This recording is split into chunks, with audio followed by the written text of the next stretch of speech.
We are live. Pang, we live. Episode 14. What good? Yeah, man, we'll go with you, mama. Right there, man. Everything's safe, man. Everything's safe. Can't complain.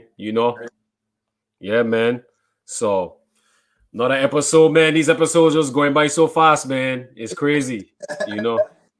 The one thing I like about it, because I'd be looking so forward to the next episode, like my work week to go by so fast. Like I can't wait till Wednesday, and I can't wait till Sunday. So Friday to come real quick, Saturday to just blow by, and then Sunday is here. So Yeah, Sunday's here. Yeah, that's true, man. That's true. Tiga not here yet, everybody. So, he might pop up later, but we still got Pang here. We got Pang to carry the team, so that's how we gonna do it, man. So, last episode, Pang, talk to me. last episode was good, man. Took we back and just share her story and for me, I was learning everything. That the most I've ever seen, and we were talking, me, you and Soneil were talking about this just now. The most I've ever seen Patty do is shoot. Never really, by the time I come on the scene, never really see her like move around. But, in the Yeah, gym, she got a nice stroke, you know what I'm saying? So we know where Craig get his jump shot from. yeah, And that's true. That's true. and it was just nice. Patty actually just hit the floor running with her story. And it made our job easy as far as asking questions because she was ready. She was prepped. I think she took a few practices before she came on, so she was prepped. She was prep. Yeah, yeah, that's true. She was prepared, man. She was prepared. You know, it's amazing, man. We learned a lot of new stuff from Patty. We never get a chance to see her play, but just hearing the stories and some of the challenges that she had to go through. Playing in the basketball court with some of the man them and stuff like that, and holding her own. And you could just hear how she talk and her mentality. Like she was a scorer, and she had the right mentality, and you could tell she was a confident basketball player. Right. Coming up. You know why I like. She said she went college and she only did her freshman year, but like she wanted to do more than just basketball, and she's like, you know what, I ready to get into the work life. So Yeah, she is built. It's instilled in her to want to help other people and progress and get to for betterment of themselves. And like some people just have that in them, and with the talent like that, and she could just walk away from it to do something greater. yeah. That really stood out for me. No, it's true. I agree with you. 100%. And she did a great job, man. She did a good job. You Yeah. know. I'm pretty sure she touched a lot of people because even though she was a correction officer, it seems like she was coaching all throughout the time. And that's another thing I learned. Like even with talking with Soneil just now, Yeah. I know Soneil's a shaky coaching in elementary, but I'm pretty sure Patty being around, I'm pretty sure Patty come and help out in some of them practices. So she Yeah. was coaching the whole time, and I didn't know that then. Some people were posting in the chat at the time of the interview that Patty coached them in elementary, and you see like these are things that like all I learned Yeah. as Me long too. as I know Patty. These are things that I learned Wednesday. Yeah. Me too. I learned. Hey, I'm with you. So much I learned. So much I learned, man. So much I learned. So shout out to Piety. Amazing episode. Inspiring. You know. But we on to the next guest. On to the next guest. We got Soneil Charles. So for me, I was too young, but you hear the name, but I didn't never really get to see him play that much. If I could remember, I'm not sure. So, but you hear a lot of the guests them who came on and they said he was one of their favorite players. A lot of people favorite player, he's their favorite player, Right. and that's like the ultimate compliment you could. So, um, I know he was a part of that team when your brother played on Cheese, and Tyrone Alec and stuff. So I think you more have a far more memory with Soneil. Yeah, man. Going around my brother watching Central play, Soneil was definitely a pivotal player coming off. I wanted to say came off the bench, but I'm pretty sure they had games that he started. But if my memory serves me correctly, when Tyrone them were there, I think he came off the bench because I know Sammy and Tyrone was the two guards up top for sure. Um, Yeah. but Soneil came out with that D, and that's how I really know Soneil far when I first met him. But Soneil offense just came on lovely. Like you know how like when like players leave, the next player to just step up and just fill in the void. And when Tyrone leave, because I think Tyrone left and Soneil had one more year. Soneil just fill a void like Central never drop a step because Soneil step his game up and Soneil Yeah. solid. Soneil had one of the best mid-range game and he could shoot three. He like I said he was good. I was good on D like real hands to the ground D and lock you up and he was just a pure scorer. Like in any way you wanted, Sonny could have given it to you that way. Any Yeah. way you wanted, Sonny could have given it that way. I never really see Sonny dunk, but the man just had hang time, brother. Like you could just never block Sonny shot. The man, and I don't think I ever see this man dunk not one time, but I ain't sure. My memory of that ain't too too vivid, but maybe he had dunks here and there, but I can't remember recall seeing this man dunk ever. But you just couldn't block this man shot, son. He just had hang time. Hang time. Yeah, he was very shifty in the air. He was just like a solid player, smooth and solid. And he was good and he was definitely a two-way player too. I think I want to say play one national team with Sonny, but that again I can't remember. Even the team that he played in, I think he was hot. I think he get hot while he was out there, so I don't think he get to play much. But I ain't sure he could help me on that one there. But Yeah. yeah, Sonny was definitely a person to respect when you get on the court. You don't slack on me at all. Hey, that's a lot of information. That's some good information, man. That's some good information. So, Pan, I'm gonna give you the honor because I know you seen him play. You know what I'm saying? You used to go to the practices. So I'm gonna give you the honor to introduce our next guest. So to everybody that watching, our next guest is humble, soft spoken, shows a lot of leadership on the court, and I'm pretty sure off the court as well because he's a smart individual, intelligent.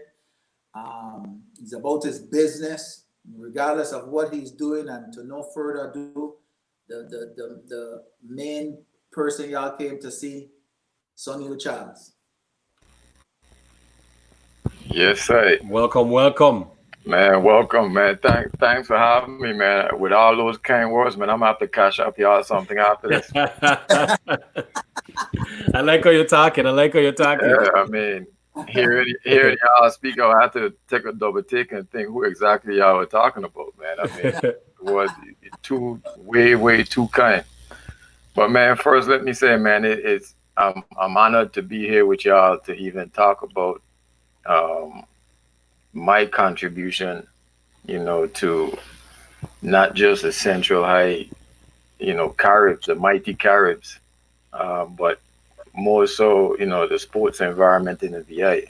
Obviously the Piety, who is somebody I look up to, to Shaky, who was the last guest, and Zoro and Base and all the other people that's been on thus far, to even be a part of this conversation. I'm honored to be here. You know what I mean? Well, it's definitely deserving. Definitely. Yeah, and I definitely appreciate it, man. But I've learned a lot of things in watching these as many as I can, and hopefully people can learn some things, through our discussion today.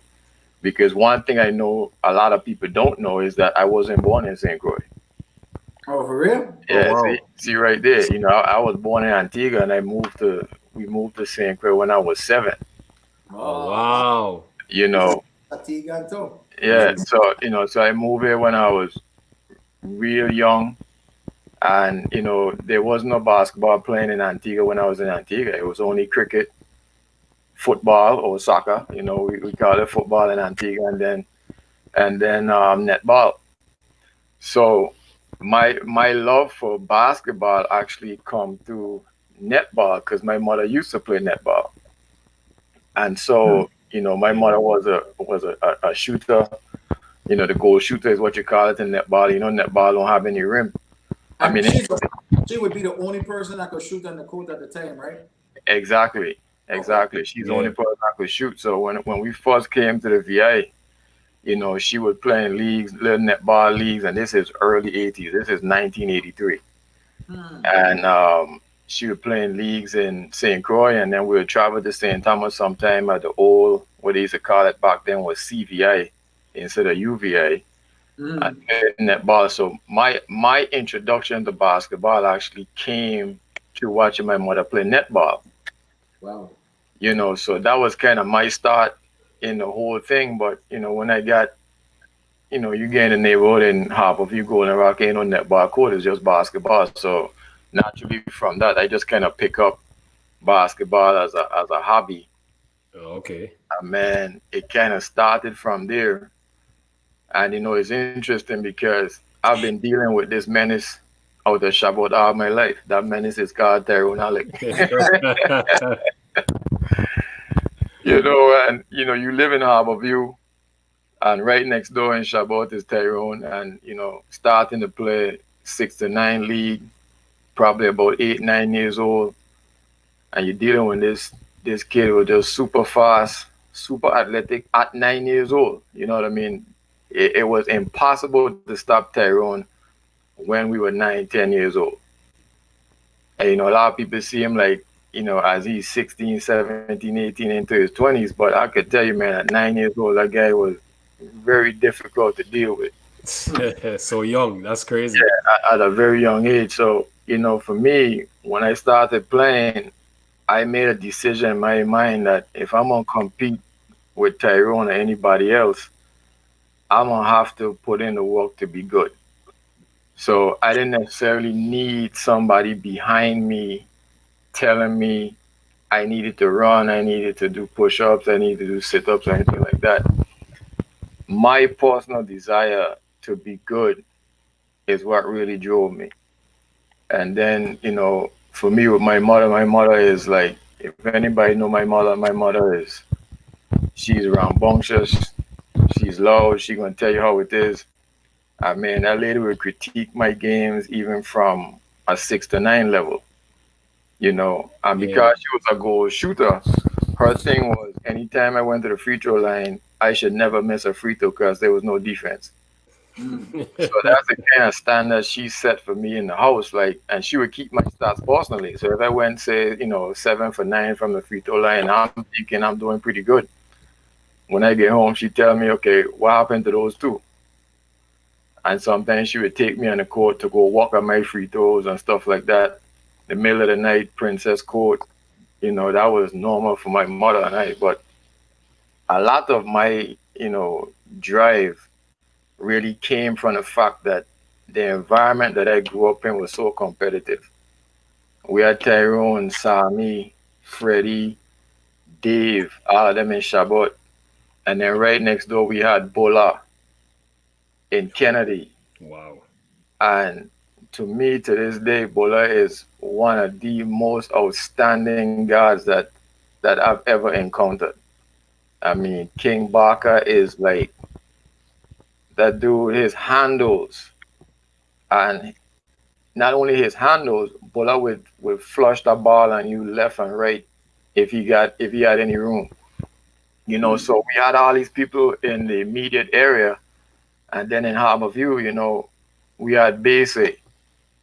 See, everybody know Base as a coach, but Base as a player, like Base as a player was like, it took me years before I even won a game playing 5-on-5 pickup playing against Base.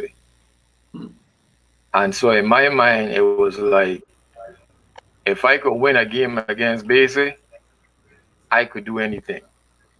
That was just my mindset.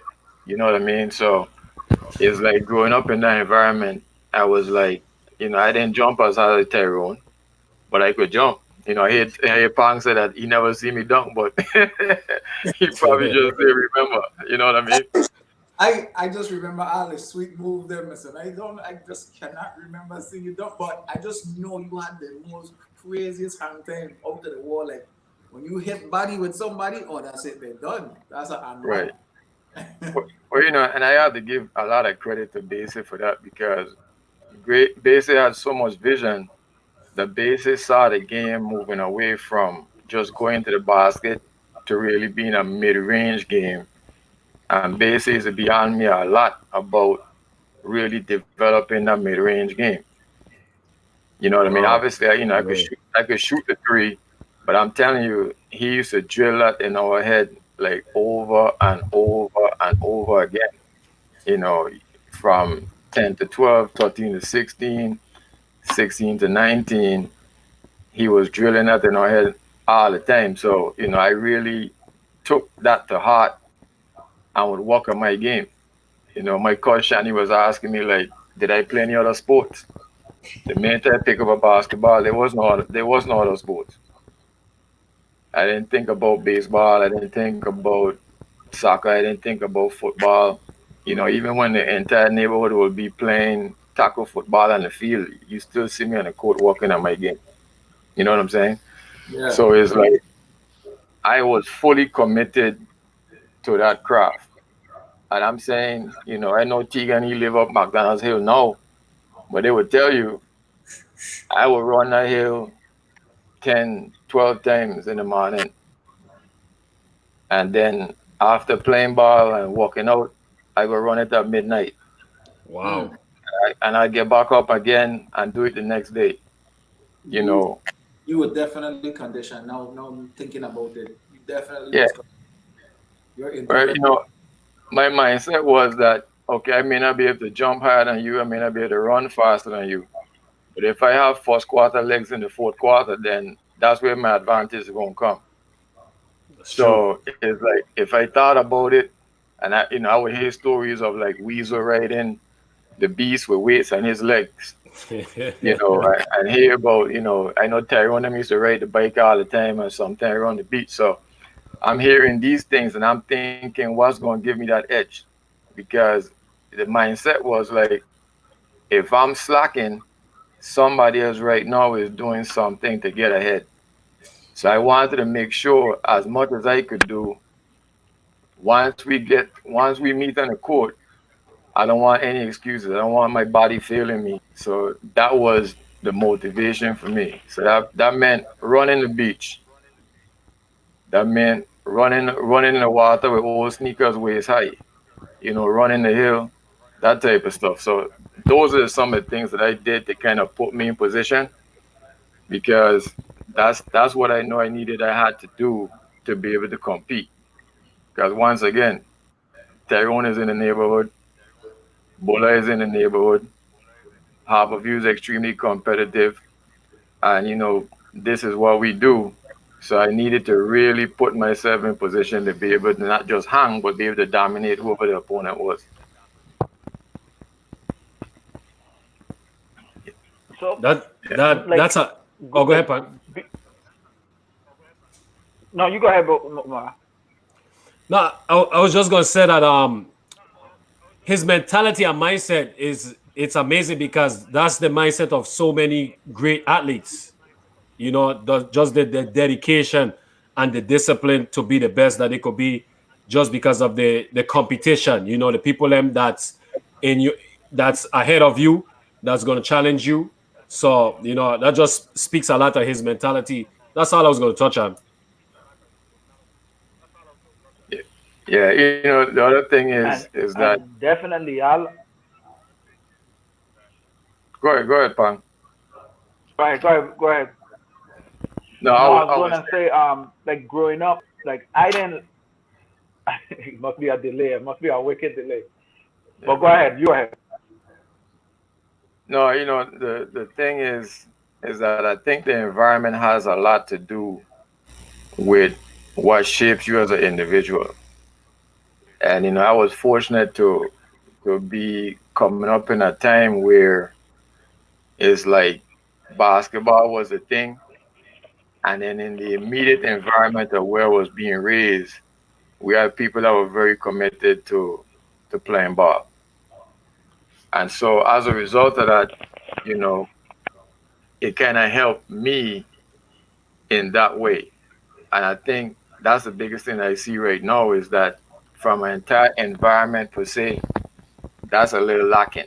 That's definitely lacking. It's not the same like what it used to be. So I think the Yeah, environment has a lot to do with shaping, who we are.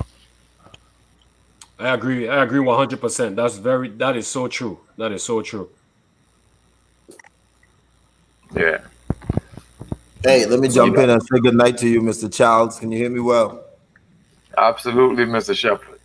Sorry for the delay, man. You know we got Via and St. Croix. We don't have 4G and 5G like you up there. We still at half a G. We still trying to get to 1G and 2G. We ain't on that level. Yeah, yeah, we'll get there eventually. It's crazy. It's crazy. But good to see you, man. You still look like you 12. You like you ready to go and run some more ball, Hey, well, my thing is, man, I think age is just a number. I right? think you're as good as you feel, right? And you're as good as your preparation. So, even though I don't play ball as much, um, I still try to keep myself in shape just in case. This just in I case. call it just in case shape because I encounter young fellas in my church especially, where it's Right. like they don't know me as a basketball player. They know me as somebody sharing the word and that type of stuff. And they start talking trash. And fortunately, we got a gym at our ministry, so every so often I get to pull out the just in case jumper. Nice, nice. I like to hear that. I like to hear that. One of the things that I know about you because I actually had one opportunity to play with you on guidance, and I learned a lot from you. The way you carry yourself, you are always the constant pro. But like you was mentioned, you were talking about before, man, you was always in great shape. Where did you get that work ethic from? Like you was just one of the hardest worker I have ever seen in my whole life. Well, I think there's two things. I touched on the first part of it all is just to be competitive in our immediate neighborhood. Um, that environment forced me to do that. The other thing is that the summer of my 10th grade year, I tore either my ACL or MCL in my knee. Jeez. And so that that delayed me actually being able to play with Central because I really only played 1 year at Central because of that. Because Mm. back then, you had that kind of injury, you were out for, a bulk of the year. Yeah. So what happened, I was introduced to going to the Rocket Club because that's where I had to go for therapy. And up until that point, all I did was really running and, you know, push-ups and sit-ups, the stuff that you know to do. But having that injury kind of exposed me to training on a different level. And because that happened, I was like, I need to put myself in position that this doesn't stop me again. And at 13, 14 years old, I made a decision in my mind I was going to play ball in college. That was a decision I made personally. I didn't need to tell anybody about it. That was a decision I made. And then I also said I was going to put myself in position to play pro because back in them days, I say in them days like I'm so old, but back 20, 25 years ago, uh, if you were on this side of the wall and you had a European passport, it was that much easier to play pro. And being born in Antigua, I maintained, a U.S. passport and an Antigua passport, which was a European passport. So I already know that I had a shoe in to go play pro. But as a teenager, I thought about that then. So that work ethic wasn't just about playing in man league or playing in high school. I was thinking about the fact that I was going to play in college and then I was going to put myself in position to be a pro. So that focus came from that. Is that I had a goal. You know what I'm saying? Because if you don't have a goal, you're gonna just kind of do whatever. You True, know. true. One So that one one of the things that stand out to me about you that you was a very intelligent individual at that age, and that just spoke to it. You were very intelligent. yeah. Well, I come from my mother. My mother has been an educator all my life, and as I said, she holds me to a very high standard. It's like if I got a C, my mother would tell me, okay, then I guess you ain't playing no ball this quarter. Wow. You know what I mean? And so that thing right there was like I had to do it academically and I had to do it athletically. They want no either or. You know what I mean? So as a result, you know, those are just some of the little things that happen at home to kind of help me to do and stay on the path that I was on. And then coaching, you know, I mean, I've been blessed to have great coaches. You know, Shaky was my elementary school basketball coach. What elementary You know, school was that? that was Juanita. It's a guardian. Okay.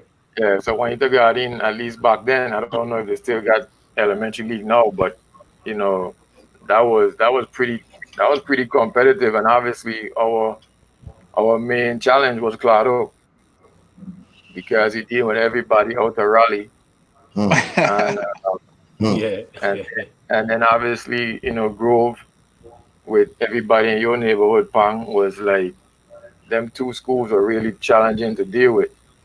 But Shaky was my elementary school coach. And then I left Shaky and went to Mr. Peters, who was the Elena Christian coach. I don't know if y'all know Peters, but Peters is like the ultimate disciplinarian and Yes, he is. He coached me walkout. too. Also in Yeah, Elena. yeah, so enough said right there. Yeah, yeah. And then, we go from there and is like you're dealing with base, not the base of today. The base of today is more refined, you know, the edges a lot smoother. And the basic back then was, just getting started, and he was hardcore, you know what I mean? He was hardcore drill sergeant. And he still is today, but obviously he's grown and he's become more refined in what he does. Yeah. And then ultimately the most aggressive coach I've had on any level, college, high school, the whole nine, is Lockhart. Lockhart was the most anal coach I ever had. In Hmm. fact, I heard Pang talk about this in how Laka would enter us into track competitions. And one in particular, the one you were talking about, Pang, was down in Frederickstead where we had to run about 3 or 5 miles. I think Cheese won it. He comes second.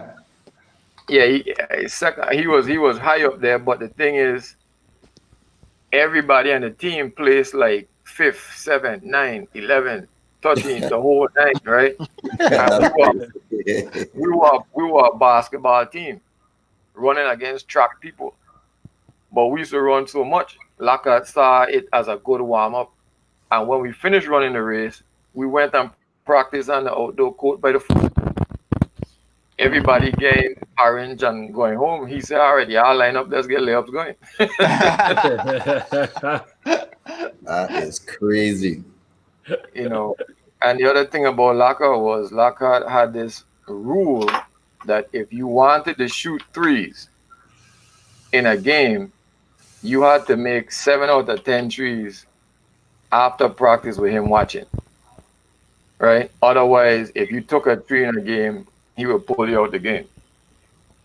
And I used to tell Lagat all the time, like, Lagat, I want the best shooters on this team. I don't see the necessity for me to take this quote unquote test. You see what I'm doing in all the leagues. And he's like, well, you ain't take my test, don't shoot a tree. Huh. Well, we had a game we were playing after somebody, and it's like 4 seconds on the clock, and somebody passed the ball up, and I catch the ball, and I a couple steps in front of half court, and I let that tree go because the shot clock running out. I hit the shot. Do you know I didn't play the entire second half? let me ask you a question. You think that discipline is missing in basketball today? That kind of disciplinary action, you think it's missing in basketball today? And why we seeing the play of basketball that we see today? Absolutely. I mean, I see it here. It's like you would think because you here in the states is different. No, it's the same thing. The same issues that you see in the VA, you see it here. The issue, what makes it different here is that you actually have more basketball being played. That's Right. really where the deficit is, right? So that discipline is is is definitely non-existent overall, you know. So, and I could tell you that from even dealing with pros, you know, because when I was in school, um, I when I stopped playing ball in college, because you know I started that in at home at UVA, in part because you know there weren't no scouts coming to look at any one of us, right? We didn't. There was not a game that we played in high school that they would discount from any college. Mm. And you gotta understand, this is in the middle of Timmy's high school career as well. You Right. understand? And for what we used to do to Timmy them, it wasn't even fair. I mean, we did we beat them by 20, 30 points. That was nothing. You know what I mean? But you know, and I left. I started at UVA. I did 2 years at UVA. Then I transferred and went to a private school in Indiana called Manchester, only because the coach had just left coaching in the CBA. Because remember, my entire goal was to play in college and then play pro, Pro. Mm-hmm. Yeah, right? true. So I said, okay, if he just left the CBA, I don't care what his school is. I just gonna go pick his brain, continue to develop my craft, and then I'll go play pro overseas or wherever after the fact. Well, that didn't work out as I intended because you know there's a lot more to ball in the States than just playing. You know what I mean? It's boosters, it's conference, it's all Mhm. this other stuff that Yeah. I wasn't aware of that I learned as a result of that. And today I try to share that with other athletes to help them to understand where you go is very important in terms of what your game is and how that's going to translate to that program. Yes, That's a conversation for a totally different day. it matters. It really matters. It really matters, you know. And you know, I went from St. Croix, which is like 100% black when it comes to basketball, to a conference that's like 15% black. Wow. I didn't understand what that really meant, right? What that meant is that some towns we went in, we didn't even eat in the town. You could read Crazy. between the lines on that, you Yeah, know. that's crazy. I mean, why you dropping dimes right now? You understand what I'm saying? I Yeah. mean, I didn't fully get it at the time. And the other thing is that when I went to that school, there were three black people on the team counting me, Hmm. Hmm. right? And then the next year they recruited, and half the team was black. Man, that was a major problem for the conference. Wow, You You know, serious? that's I'm crazy. that was What a conference? major What issue. conference was that? It was the ICAC, and Oh. pretty much in is Ohio, Iowa, Yeah. Indiana. So you're talking about deep Midwest, Deep mid. you Yep. know, out in the sticks. And so going through that experience, and it's like I heard you said, Tegan, you know, you handling business in practice, and game time come, they joking your minutes around or You don't all get this no stuff, games in. you know. And this is mid 90s. This is 96, 97. In that time, and I'm having major issues with that because you know, and Pang, you say I'm mild mannered, I'm pretty cool, and man, I'm fussing, fighting with the coaches day in day out because I mean I'm killing folks, and I'm in 5 minutes, out 6 minutes, you know. But I didn't really understand what was going on. Mm. But and back then, I'm training before practice, 6 o'clock in the morning. Practice mid afternoon. I'm at practice, and I'm in the gym afterwards because this is what I grew up doing. I mean, I grew up thinking that, hey, if you're gonna get something out of this, you gotta put the work in. So putting the work in wasn't a problem, That's Man, you know. crazy. That's crazy. Let me ask him one thing before I forget, Pan. You spoke about Lockhart, right? Told mhm. you the 7 for 10 rule from threes. Did you ever made the 7 for 10? And did he ever explain why you had to make 7 for 10? He never explained it, and I never took the test. So as a result of that, I refused to take the test, and I just continued to work on my mid-range game. After he took me out the game in that particular game, I said, okay, no problem. I'm gonna just make the adjustment. Smart, Because smart. I just But made the adjustment, and just work on my mid-range game. no, it's funny that you mentioned that because my coach in college, you Durham, mentioned that to me as well. But he explained it. So that's why I asked you if Lockhart ever explained that 7 for 10 rule. The rule of thumb basically is if you can't make 7 out of 10 shots, 70% by yourself when nobody is guarding you, when somebody is guarding you, you're not going to be able to make 40%. And that's the rule of Right, thumb. That's why he asked you to make 70 by yourself. That was their right. mentality. You know what I'm saying? We never thought like that. And I used to watch my coach like, craziness you talking. I'm making whether he got me or not. You know? But that's these guys' mentality. If you can't make a shot by yourself 7 out of 10 times, then you have no reason shooting with nobody guarding you. And that was these Yeah. guys' mindset.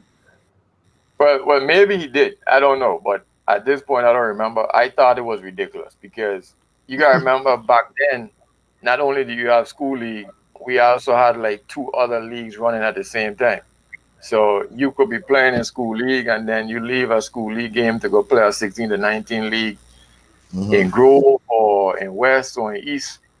So in my mind, I was like, okay, maybe I don't shoot threes in the school league, but when we go to the other league, I'm gonna fire them left and right. So, you Yeah, know, so yeah. that, so that's why I said that's one of the big things I see that's different now is that in the islands we don't have enough league going because all year round there was a winter league and a man league. I mean, and a summer league, Hmm. right? And then you had the other 16 to 19, 13 to 16 leagues that you could play in. Yeah. So you could be playing 3, 4 leagues all at once, Right. you know. And I remember I Yeah, have done that. I remember leaving a Grove League to go and play in a league in Shabbat, and I got game in Shabbat at 7, and I got game at 8 in Grove, and yeah, that was like a regular. Yeah, that's how it used to be, man. Coming up, it's so many leagues. So many leagues. You playing in all kind of yeah, different leagues, you know? Um, yeah. one of the questions I wanted to ask you when you were first starting to talk about when you first started to play ball, like who was some of your running mates besides Basie, in addition to Basie, who was some of your running mates that you used to play with all the time from Harborview?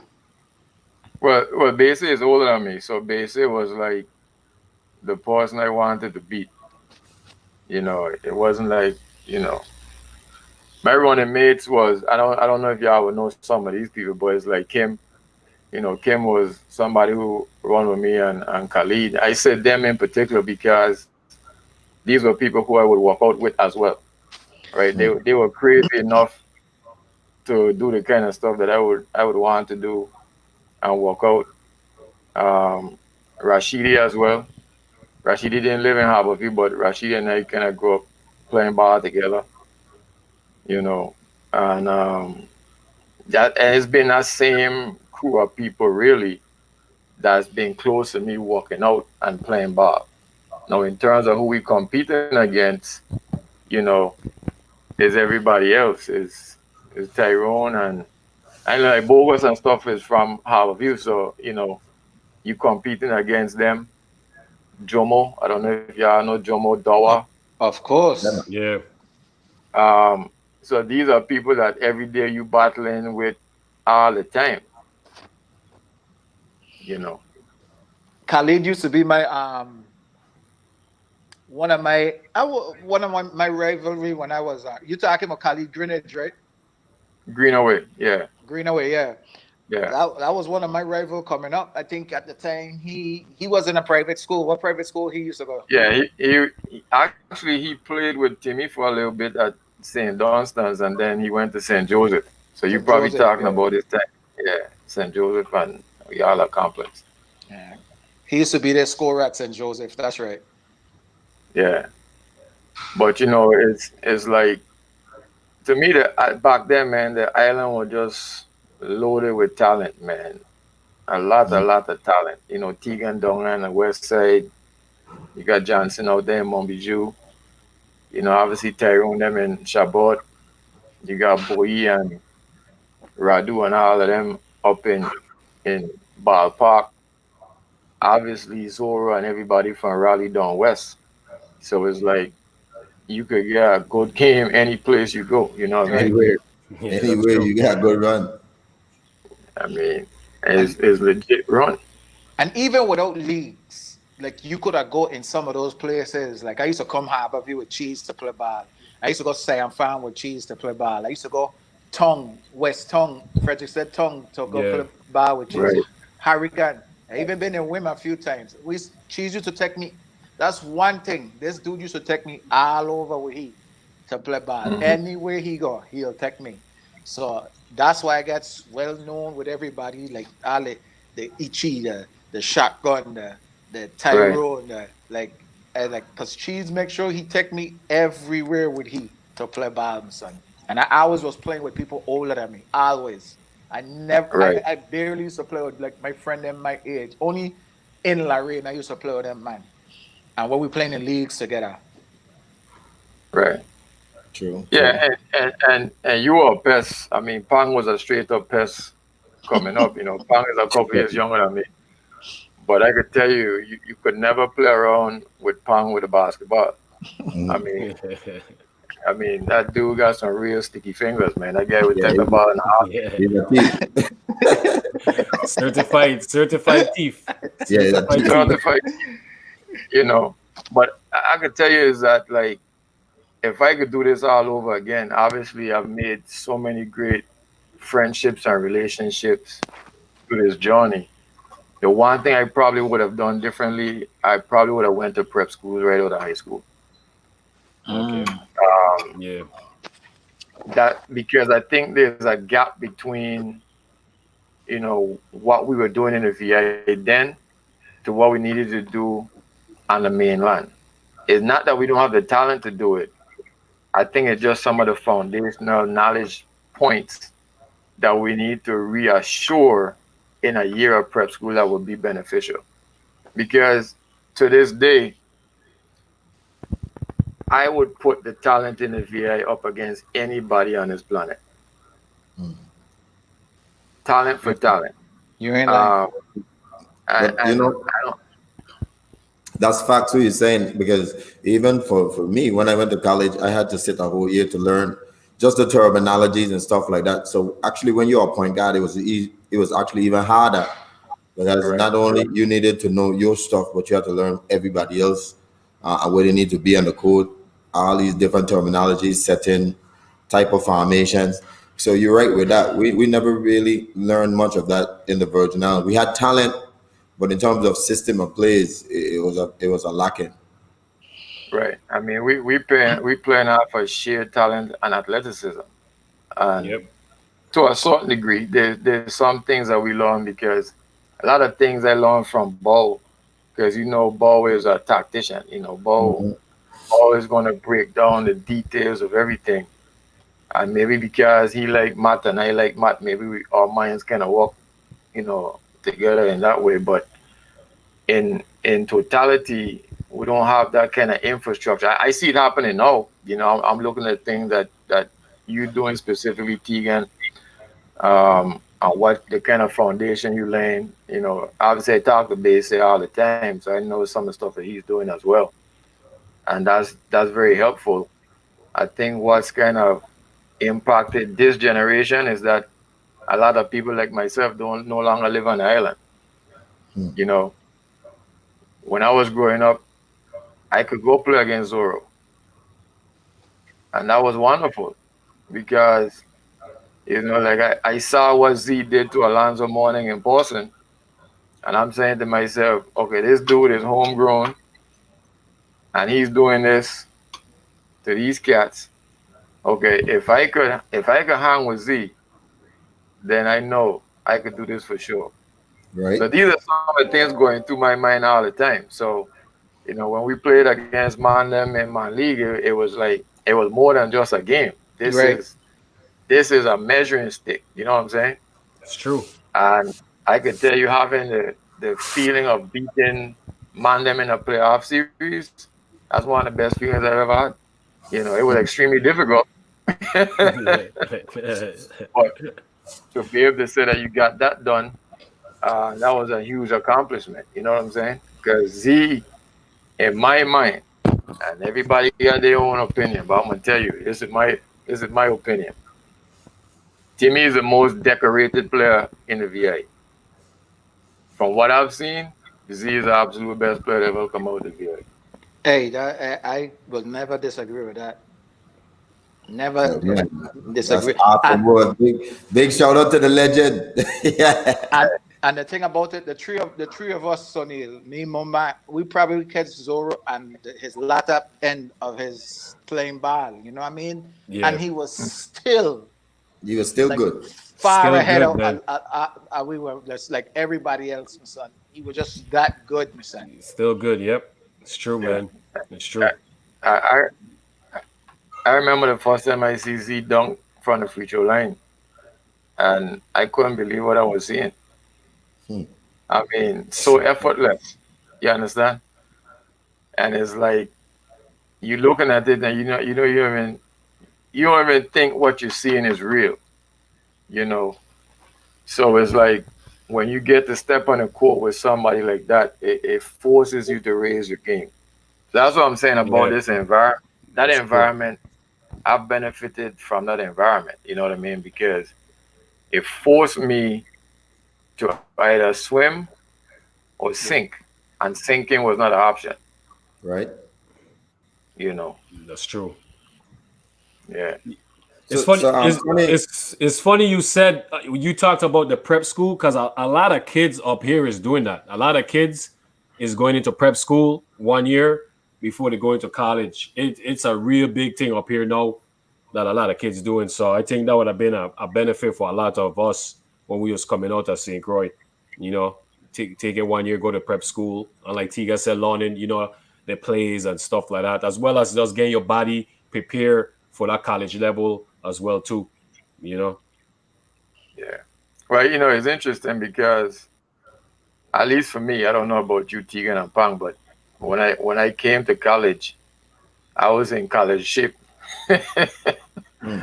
I mean, that stuff didn't really phase me because once again, basically could tell you how I was a maniac when it comes to running and all that type of stuff. It's really just being familiar with the terminology. The physical aspect of it wasn't really an issue. Um, because yeah, I could get up off the ground a little bit, pang, but I Yeah. could shoot the ball. See, the difference for me, I think what helped me is that I had a mid-range game, so it really it adapted to the college environment, right? Because That's true. the whole help side concept is preaching college. You're not even thinking about the man in front of you. You gotta look at where the help side coming from. Yeah. Mhm. Uh, because I was, familiar with being able to stop on a dime and pull up, it really helped me. So that part of it wasn't really a challenge. It's more so getting acclimated with the terminology and watching film and taking notes and all this type of stuff that is like we don't really do in the islands. I had a whole notebook full of scouting report of the other team and their plays, and we try to remember all that stuff. Really becoming a student of the game.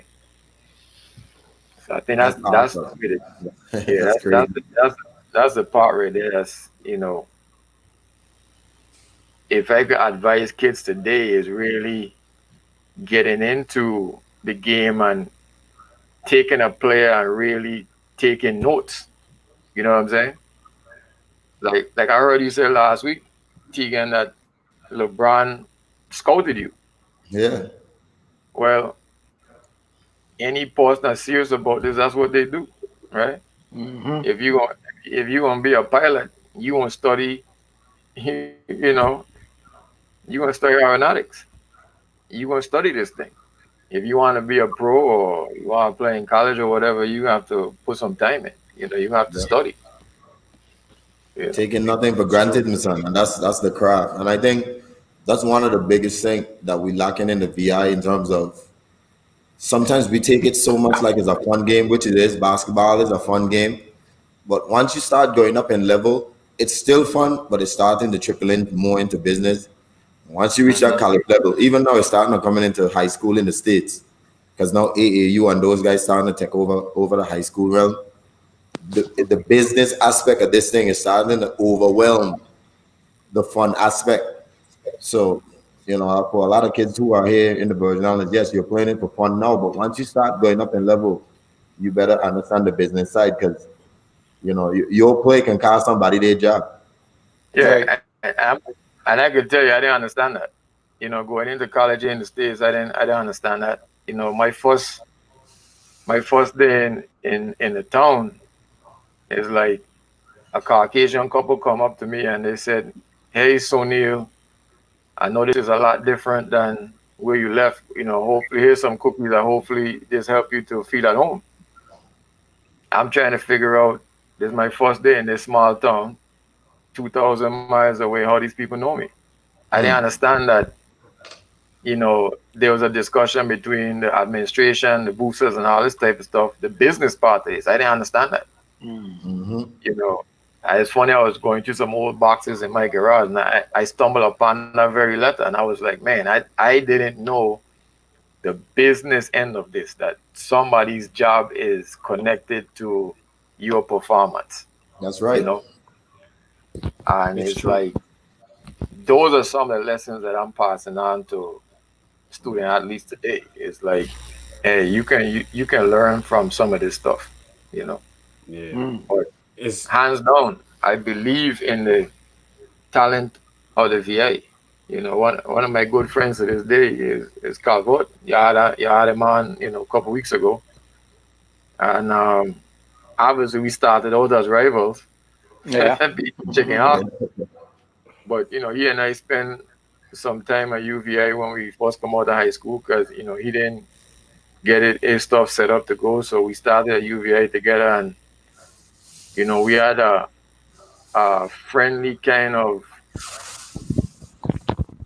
basketball competition between the St. Croix campus against St. Thomas campus, and I was in St. Croix, he was in St. Thomas, and this is just out of high school, and we went over there, played them, and we were talking trash the whole game, and next thing you know, we sat down and talked, and we've been great friends ever since.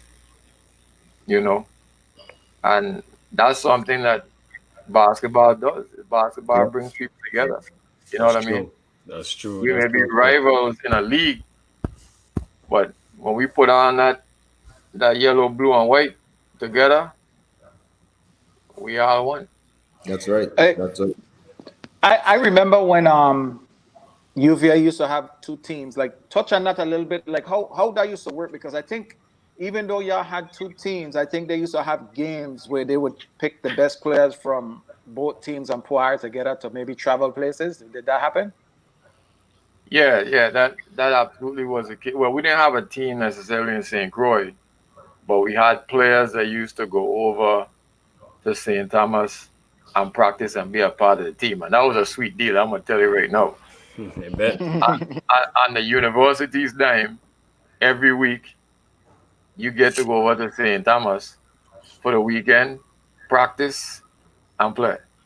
I mean, that was like all the introduction into professional basketball. I mean, Right.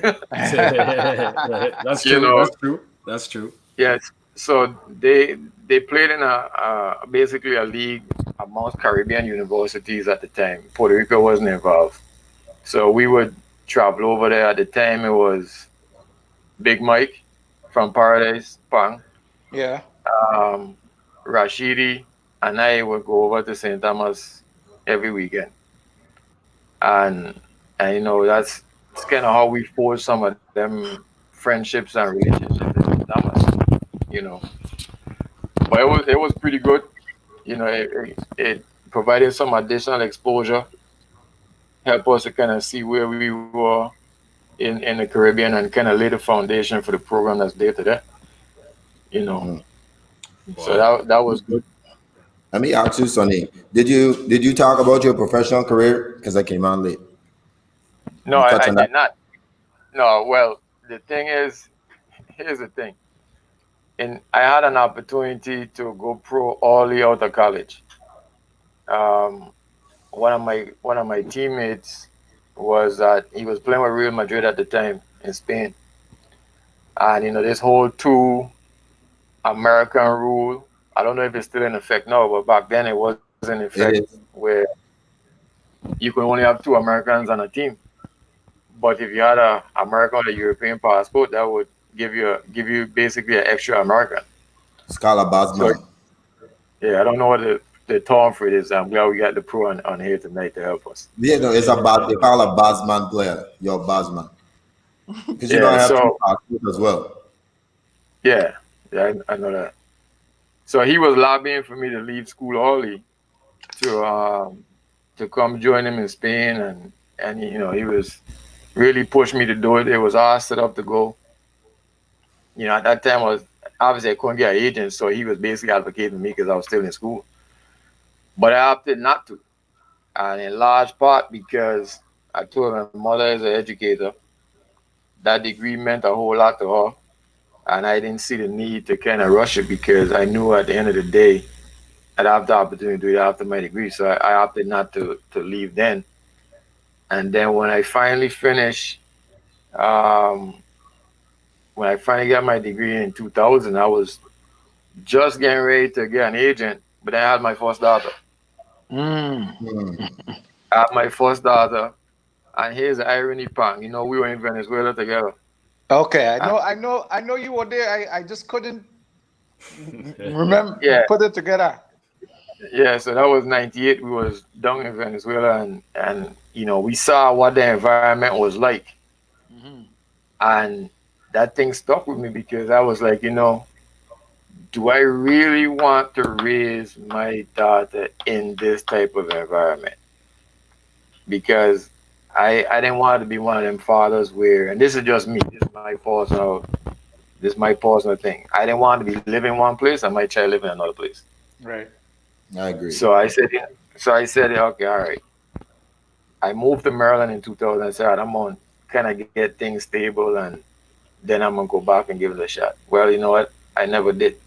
I got so content with being a husband and a father. I just let the ball go.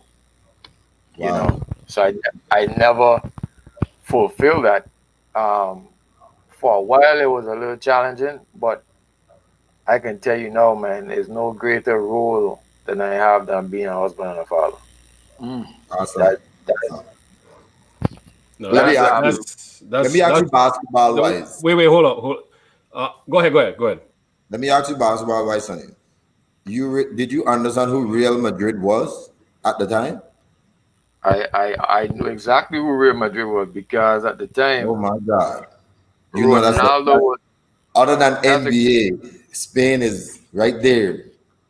You was I know. basically still in the big leagues. You was that was man. I wish Real Madrid had called me. I'd have left from high school. Well, here's the thing. I knew because Ronaldo out of Brazil was playing on the soccer team at the time, for Mhm. real. But this is the thing you gotta understand about me, man. Is like my convictions are extremely strong, and I gave my mother my word, and nothing was going to break that. You understand? And so it's like I know me having a degree was extremely important to her. It was important to me as well, but I didn't see. It's like if the opportunity was there then, it would be there later on. You understand? That was so I was content with the decision. They have any issues about it, So that was just the decision I made at the time. yeah, man. I was gonna say I was gonna say about the when you talk about having your daughter and stuff. I think that's one of the toughest thing to deal with is when you're playing professional sports and you're away from your kid. It's so hard to to stay focused and be committed 100%, knowing you missing so much time of your kid growing up. So that's something Yeah, I dealt that's something I dealt with too. So I can understand where you're coming from. and backing up a little bit, I worked I said, man, I've been blessed, man. I was living in Indianapolis at the time, and another teammate of mine, he got us to walk Nike camp that year. And at that time, Vince was still in school, Rip Hamilton was still in school, so we were walking this camp with all these dudes, right? And in high school at the time were people like Bobby Simmons, that played in league for a little while. Richard Jefferson was in high school, and Corey McGetty and all these kids. This is like the creme de la creme of high schoolers. And we walk in this camp, and at that camp was the point guard at the time who, if he wasn't playing with Real Madrid, he was playing with maybe Barcelona at the time. And so in the midst of the camp, we were playing stuff like that. And Khalid was there walking the camp for me, and so we're playing, you know, you do these breakdown 2-on-2, 3-on-3s and stuff like that. So we playing, we're in college, and we playing against that point guard who was running for Barcelona at the time. He was making like $1 million, and some other pro, and we playing them Khalid and I, and they thinking that we already playing pro. So we played the first game and they won, and then Khalid and I look at that and we give him that kind of Kuzma wink and say, okay, they ain't winning no more game. Right. I mean, we bust their tail every other game, and when it got done, they was like, okay, so where y'all playing? We are playing overseas. They said, no, we're not playing overseas. We still in school, and they were just tripped out about that. So That's crazy. it just,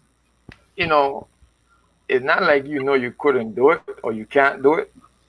It's just you make different choices. You know what I'm saying? Oh, the opportunity won't there. Is either those two? Yeah, so the One of opportunity was there, but Uh, good. one of the things that you were talking about was like being away from your data. Mine's warned my data.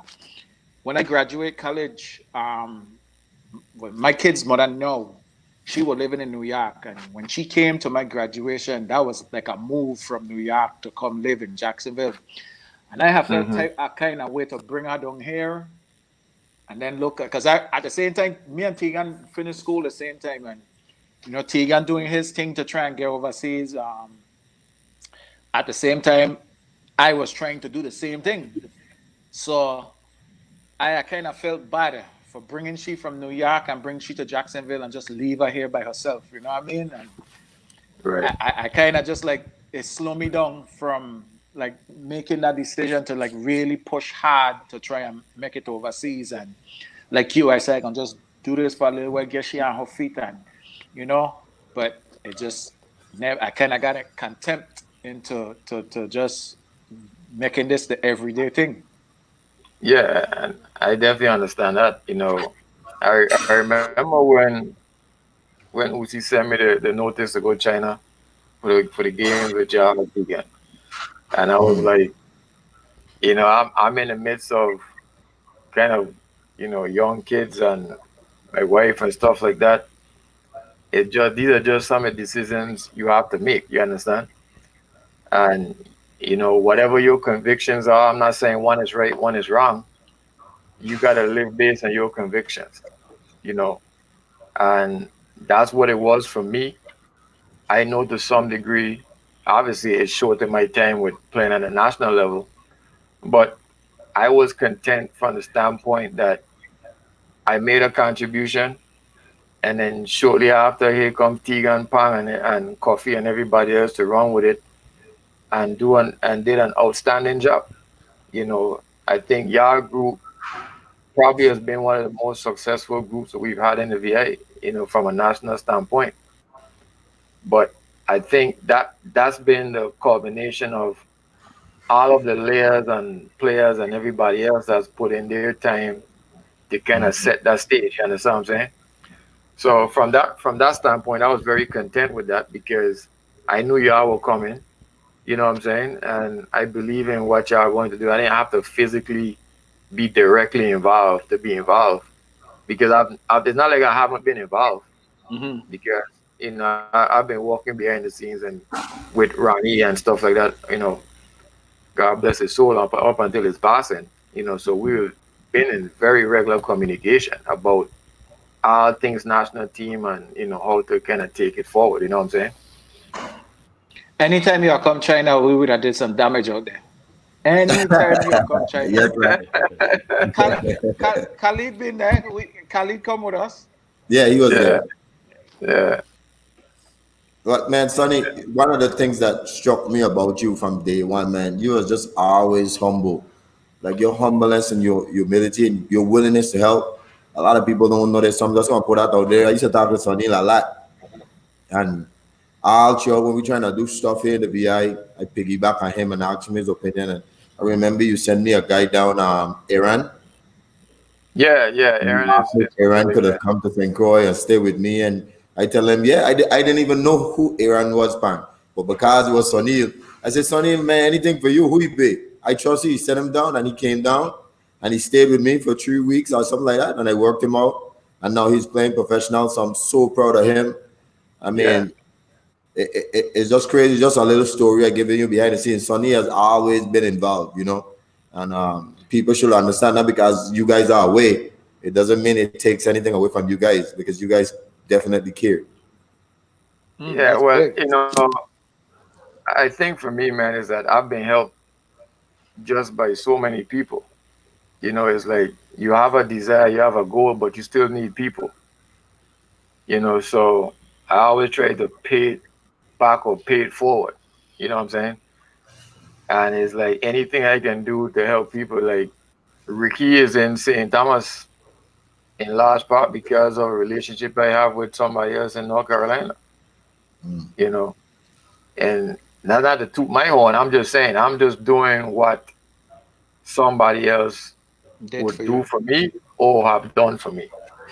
I remember Peter Goodwin getting on me, you know, because he was working to help me get into a feature camp. At this point, and this is backing up again, Rutgers was giving me a look. And I'm gonna tell you, man, I so wish we had Facebook back then and YouTube and all this stuff, because man, we would have all the footage that we would need to get a D1 scholarship. Right. I'm Yeah. telling you. But we didn't have much of anything. We had a little bit of tape that I had, and Peter Goodwin started sending it around, and Minnesota was showing some interest, but then we didn't have much tape. So Minnesota went and took Bobby Jackson, who ended up playing with Sacramento and Chris Webber them for years. Wow. Wow. So Wow. it was like between myself and Bobby Jackson, but they didn't have a lot of footage and all this stuff. And but it is what it is. So Peter arranged for Rashidi, for at least he arranged for me to go to this camp in Oklahoma. And I'm saying to myself, well, one, I don't really want to go by myself, but I know Rashidi trying to play ball as well. Man, this would be a great way to get Rashidi a look. So I called a man who was running the camp and said, hey, can I bring somebody else? And, then Rashidi ended up coming, and Peter Goodwin was pissed because he was like, man, you bringing somebody else to potentially take your spot. I'm like, man, is enough scholarships or here opportunity for help somebody else who trying to do the same thing? That's kind of always been my mindset. You know what I'm saying? So I don't really think that we need to hoard opportunity. I think if we can help somebody else, that's what we should do. That's facts. That's That is facts. that's true. That is so true, man. And So that true. says a lot about you because people are competitive and selfish. And a lot of men would not do what you did to ask for somebody else to come because they would think exactly the way Peter Gooden explained it. You bring in somebody that could potentially take your spot, and a lot of men won't do that there. So that was real big of you. Nah, That's true. I'm competitive, but I'm not competitive to the point that I'm just kind of hoard the opportunity for myself. Ultimately, I want to win. You know what I'm saying? Like, Hmm. we lost the championship with Guidance against Rockers, and that thing still stings me to this day. I know it stings basic because, you know, we got a game one. The clock doesn't start until the ball get to half court, and Johnson makes a shot at the end, right?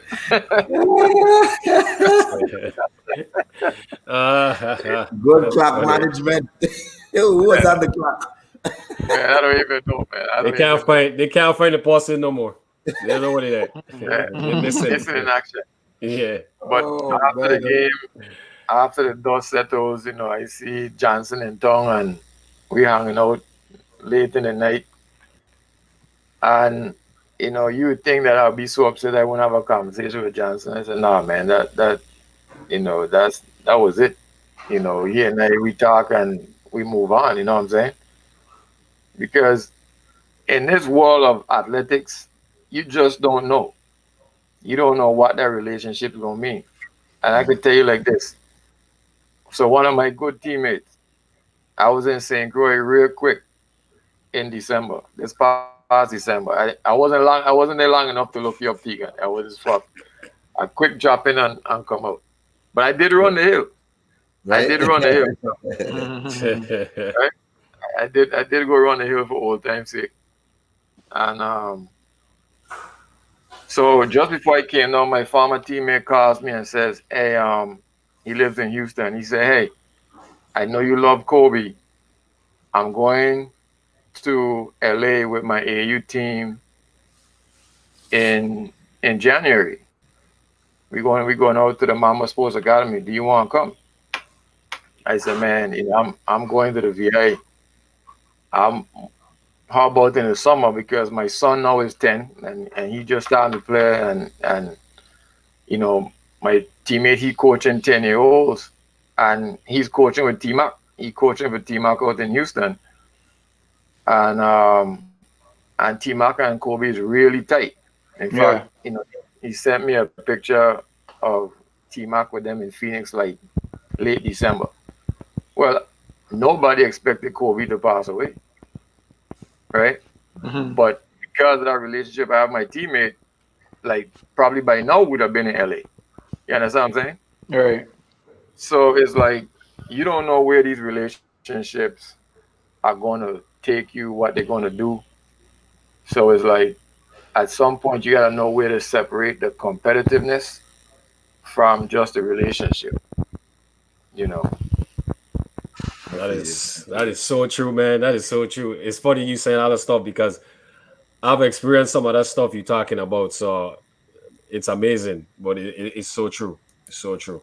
Man, you Yeah. need to wear pure carpenter pants and a hammer on your side and a tape because you to build bridges, man. You don't tear them down. You to build bridges.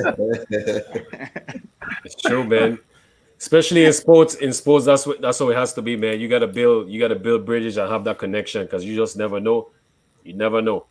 You know. Yeah, you never know, man. And it's like we see what's going on here in the country right now. And my teammate lives right down the street from George Floyd's family. I knows them well, right? So you Wow. just don't know. You know what I'm Mm. saying? It's like I have a client that's from Iran, and he's asking me, "Hey, do you know this basketball player that's Hmm. from like the Caribbean or something that's playing in Iran?" I said, "Yeah, I That's know cool. that guy." That's crazy. Small world, man. Small world. It's, Telling it's a you, I'm small telling you. it, It's true. it's a small world. So when you start to recognize that, then you ought to make some different decisions. True. So true, man. That's, So Do true. you live close to Bola? Bola live in your area up there? yeah, well, you know, is a million people live in my county, and a million live in his. That's And cool. yes, geographically we live close, but I haven't seen. Well, that's not true. I saw Bola in passing last year, just like randomly on the street in DC. So it's like we live on opposite sides of town, and it is in the States, man. You could live in the same area, but it's almost like you live in a different country. Right. Right. And Right. and that That's area true. there, I know a lot of people have said Maryland, but Maryland is consisted of DC, West Virginia, Yeah. like Virginia, is it Baltimore Baltimore, close? Yeah, like Yeah. Baltimore. all them Yeah, places like close to each other. Like Like West Yeah. Virginia and Maryland is just separated by a bridge. Like you when you cross the bridge and somewhere in the middle of the bridge, you enter in Maryland, vice versa. So It's crazy. Yeah, So it's yeah, yeah. I asked you about Bola because I know he was one of my favorite player. You obviously played against him a lot. What was some of your stories going up against him? How did you come to the game? What was your tactic? What you wanted to do to him as a competitor? Um, well, with one, Bola was extremely fast, and his handle was off the chain. So your best bet back then is to really try to clog the lane to get him to shoot jumpers, which was very difficult because he could basically break down any kind of defense. Mhm. Um, so really, the strategy with him was trying to be physical, a little physical with him, but then force him to take a jumper. No, not to say he couldn't shoot, right. but it was the better of the two options. You know. You remember Bulla was supposed to come on a Venezuela trip away? Yeah, yeah, he was. I remember. Yeah, it He had kind of threw me into the role of having to play point. right. And I think he got sick when we was in Rico. Yeah, yeah. And he ended up not going. How was your time down there in Venezuela? Did you love the country? I obviously played there in 5 years. One of my favorites. How was the fans? How was the atmosphere for you guys? Um where we was staying was a little rough. Like the What area is condition that? the conditions of where we were staying was a little rough because we didn't stay in no hotel or nothing. We stayed in an actual like village, like it seriously was like a rundown village. You remember And the Was that name? in Caracas? Were you guys in the capital or outside? No, we was in Maracaibo. Maracaibo, yeah. Okay, Maracaibo. Maracaibo. Yeah, That's yeah, actually one of the nicer part. You guys yeah. didn't stay in a hotel at the time? That's a nice place. Yeah, Maracaibo. No, Wow. we did not stay You in a stay in the hotel. bad part then. Yeah, Yeah, they might put I know that Maracaibo. yeah, Maracaibo is pretty nice. yeah. It's true. The place Yeah. we stayed in Puerto Rico were better than where we stayed in Venezuela. Right. I Okay. don't know if you remember, Pang, that before we went to Venezuela, we actually played Carlos Arroyo's Superior League team in Puerto Rico. Right. You remember that? I remember that, yeah. Yeah, actually, and I beat them in Egypt. They were pissed. Right. Uh, they were pissed. Kind of manhandled them a little bit over there, and then went down and actually beat them beat Puerto Rico. beat them Beat Puerto in Rico down Venezuela. Yeah. in Venezuela. That's Where they had awesome. where they had their big team. Yeah. So how was that experience like? I wasn't on that trip. Like how was Venezuela to you? Was that the trip that Jackson fight at Cuban? Oh man. No, no, that Yes. was it. No, Was That it yes. when he- Venezuela? That is definitely the trip. Yeah, that Is was. definitely the trip. Man, that Cuban hit Jackson and that is or vice versa. Somebody hit somebody and it sound off in the gym or something. All you heard was ah! I was like, what? Yeah. Somebody just get hit? I Well, punched my son. well, well, well, first and foremost, we were getting in fight almost every game. Yeah, Rajabel So, and Calvert. And like everybody so again or something. yeah. So it was funny because in the Puerto Rico game, well, we went to watch the Puerto Rico national team play a warm up game in Puerto Rico. So we had the opportunity to kind of scout them and see what they were doing. And so when we played them, um, and you know how Tavesta is, Tavesta calling out plays and all this stuff. And there was some Dalmau brothers that were talking a lot of stuff. So when I was playing Calvert and the game was relatively close, like a 7-8 point game. And I said, Calvert, hey, this is what we're gonna do. We'll run a 1-4 flat, right? Mhm. We're gonna put the ball in your hand at the top of the key because this dude can't stop you taking to the hole. And we did that like 3 times in a row and it was 3-on-1. And Right. Fix. And he got real vexed, man. Cause we were talking junk to him the whole time, and he couldn't stop Calvert. And then like couple plays down, he hit Carver like a sneak elbow and knocked Carver down. And when the referee turned his head, man, Roger cracked that dude. Hey, blood went everywhere, bro. That's crazy. So we had a bench clearing ball, and at that time we was up like 20, and they were getting real physical out there, and we ended up blowing them out, and they didn't like that at all. But then like a couple games later, we were playing Cuba, and man, that game was pretty physical as well. And Jackson and the big dude got into it, and man, that big dude hit Jackson and spin Jackson around. That's true. I mean, like a full circle. Jackson, Yeah. who tell you that story, bro? Bro. Hey, listen. Jackson grabbed the TV camera, like the $50,000 TV camera, and chasing the Cuban up into the locker room. I mean, Sure, it took like 5 people to try and hold Jackson back, and he pulled everybody, my son. That's crazy. Everybody. Hey, but Tegan, honestly, I never heard nobody in life I've ever witnessed. I have not heard a slap like that day in my life. Really, I mean, Tegan, it echoed, and it ain't like the gym empty. Mr. the gym echoing the whole gym, but I was like, what? That's crazy. That is But crazy. you know what it is? Like everywhere we go, like he said, like we always get into something. Our bench always get empty when something going on. Like any game we play, our bench always get empty, Mr. In like every game. One thing we are talking about that VA people are just play with pure talent, and the things these other teams get against us is like they practicing from long, so they'll be running plays and so on.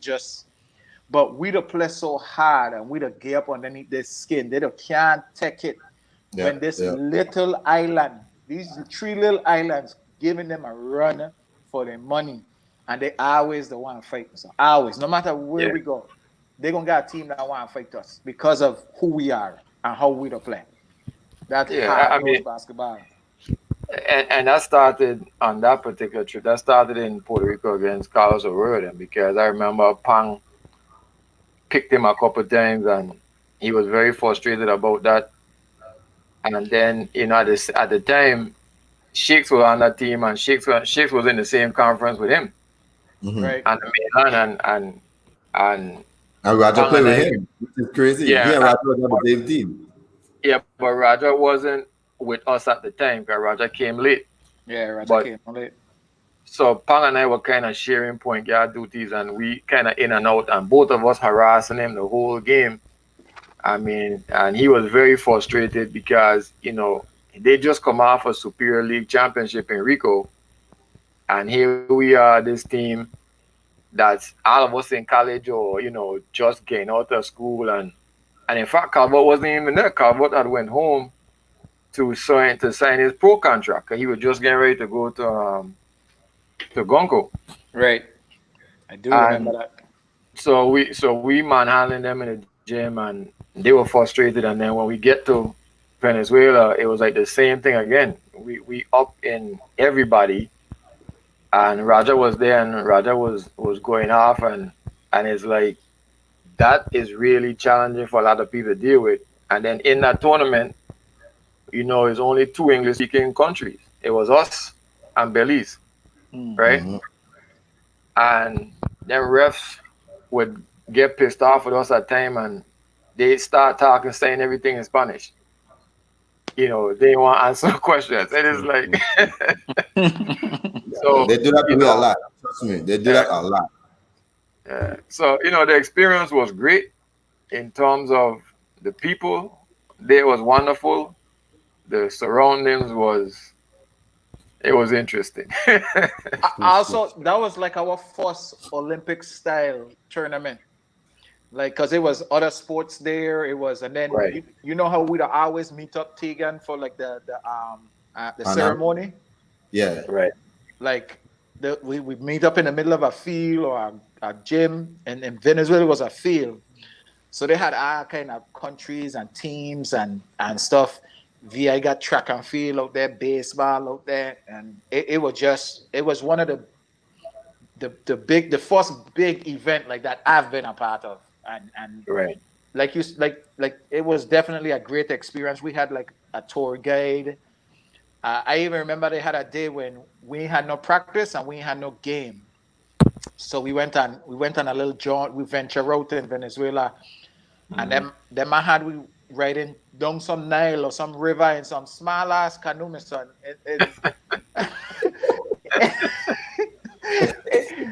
we going through we going through like it looked like an alley, but it's just pure bush on each side. Jungle. Like the jungle, like the real life Jungle. jungle, brother. We could see people like running like long extension cords or cable. People running thieving current from across the river from somebody. But I kind of heck we see some of them aside. One thing I like about Venezuela, we never had a bad meal. Like all the Yeah. meals them were good, my son. Well, I don't know about that. I'm gonna say when You they gotta watch saw us, the water. The water can yeah, mash you up. well, when they saw us, them iguana that they call chicken, I'm gonna say that was a bad meal. That's I I, crazy. I That's second that. crazy. That's But let crazy. me let me let me just give a little thing because one of the things we noticed, they like to call countries third world. Venezuela is not really third world since they had oil and stuff like that. But with the embargo with the US, it kind of stifling the country from its growth. But one thing you will notice about Venezuela, man, they have arenas, they got stadiums, they got soccer field, they got baseball field. For a place who's supposed to be poor, they got every facility available. You know what I'm saying? And that's one of the things we lacking in the Virgin Islands. We have none.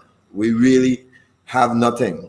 We play in a weird looking stadium, but them people packed that stadium up, my son. Oh yeah, they're the Oh support, yeah, son. yeah. It was a great experience. It was rowdy. Um, I think that was my first year playing, so the physicality of it, after the first game or two, you kind of understand that okay, you really ain't getting no calls out here. So Yeah. it's like you're gonna have almost play like get the ball to a certain degree, Yeah. you know. But it was really good and good to see, at least for me to see firsthand kind of where we were as a nation. And from then on I say, I think we could make it to the Olympics. That was kind of my thought process. I think what kind of derailed us a little bit down there is that we were hanging out way too much. you know. Ayo Eh, hanging out. I was young. I was still in high school, so I couldn't go any place. Ayo hanging Venezuela out will way do too that. much. Venezuela will do that. I was I was always up underneath Bow until Bow would go with Ayo. Because even Bow used to be on some Ayo runs. yeah. Some of the most prettiest women in the world, too, son. I Oh must put that out there. My God. God. Hey, Yeah. so Well, my God. Hopefully my wife ain't watching, but my God, Venezuela. Woo, woo. I Yeah. remember our guide was so fine, my son. She take me and Bo to her house for dinner, like one of the days out there, because she and Bo were tight. And she take me and Bo to her grandmother house or someplace for dinner. But my son, when she came out of her work clothes and she put on like regular clothes, oh my God. At that point, that was the best woman I ever seen in my life, boss. What? My son, she had body, everything, my son. I was like, well, my God. And is Bo could see me looking, and Bo just get his grin on his face. I don't know where. By far, that was the best woman I ever see in my life at that point. is Crazy. we have a question for you, Soneil, from Mhm. Carrier Shepherd. What would you say helped to shape your attitude to be so humble and have such a willingness to help others the way that you do while maintaining your competitive spirit? I think it starts with my family, really. Um, I've kind of watched my family do things without saying that's what they were doing. My family is kind of like always helping people, even to this day. You know, whether it's my grandparents or my mother, whoever, is like all my friends will come to my house, and if they don't have food, they gonna always know they gonna get something to eat at my house. You know, so that kind of helping people mindset comes from watching my family, and then I also think the hard work and competitive drive comes from my family. It's not like they were like involved in. Well, my uncle was involved in cricket in Antigua, so he was trending to be on the West Indies cricket team, but then we moved to St. Croix. But the way they kind of go about doing what they do, it kind of translated for me into the things that I was into. And even today, the stuff I'm into now is the same mindset. So it really comes, I would say, first and foremost from my family. Okay. Good. Um, I'm glad you say you're gonna give us until 6 o'clock. So I want to use this time to talk about what is Soneil into today, like what you do for like your daily thing. Yeah, that's a good question. I could probably give you a little longer than 6 o'clock, but uh, today, I'm into land development and engineering. I actually got a civil engineering degree, and so I am into land development, working in DC primarily right now. Although I do stuff in other parts of the region, but more so in DC than any place else. So a lot of the new buildings and stuff you see going up um, probably have something to do with it from an engineering standpoint.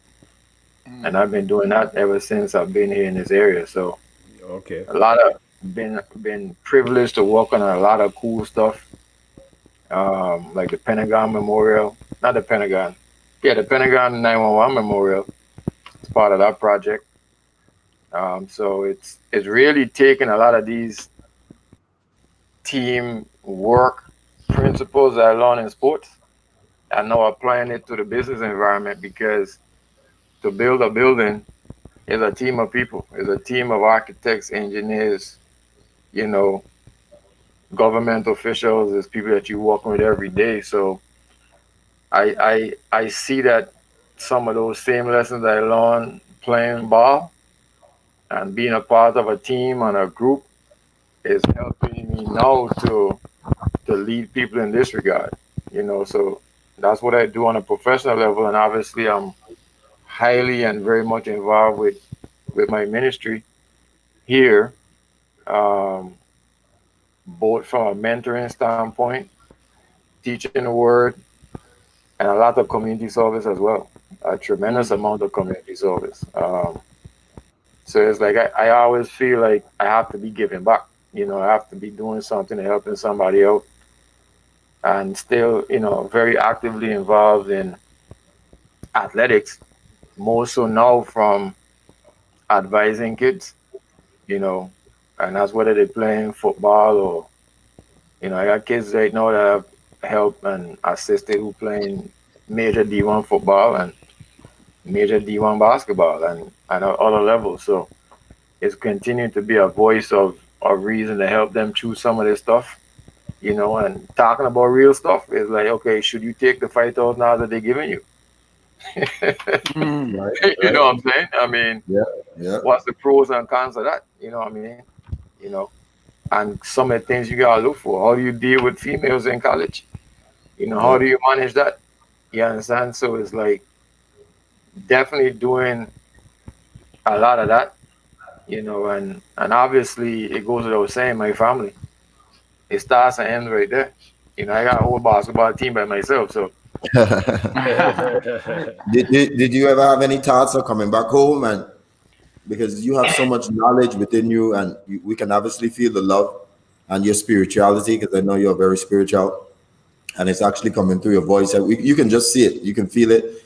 You have any thoughts about coming home and kind of spreading that? Sometimes they say you're not really accepted in your own country, so that's why Jesus had to leave. But I mean, you can come home. yeah, I've thought about it, um, and it's tough. It's a tough thing, because it's like you know the possibilities and you know the limitations. And trying to balance that is really challenging, especially, my oldest daughter now, she's in her last year of college, you know, and then my son is 10. And outside of this whole pandemic situation is a different conversation, much less the one we have in now. But definitely it's something I think about from time to time. And I guess that's why I'm still kind of have my hands involved in things in different ways. You know what I'm saying? Whether it's with Rashidi, we collaborate and stuff, you know, and I just don't want to be a part of it when there's an emergency. But when there's an emergency, we won't get involved. We won't do what's necessary. But um, I'm physically not there, but I'm there. You know. Well, I know one of the biggest project we was talking about, me, yourself, Dave, is about really trying to get an arena down here, a 5,000 seater, so we can have Yeah. our sports. The challenge is so hard sometimes to go through these schools to get Yeah. anything done, and we really don't have a public gym. And I know many times me and you, we talk about it. We still need that input. I know you were putting me to the path of some investors and stuff like that. That kind of fell off, Yeah. but we still would like to get something like that on St. Croix. Yeah. Well, it's still in my mind and in my thoughts. Um, the the political situation in the VA has to improve. Because I can tell you, being in this development world for 20 years now, imagine that. Hmm. Um, you need the political infrastructure to get it done. Even here, um, the politics weigh in a lot in terms of what you're able to build. And, I had a colleague of mine out of Texas approach me maybe last year about doing a project down there in Fredericksted. Wanted to kind of help me to consult and help him do that.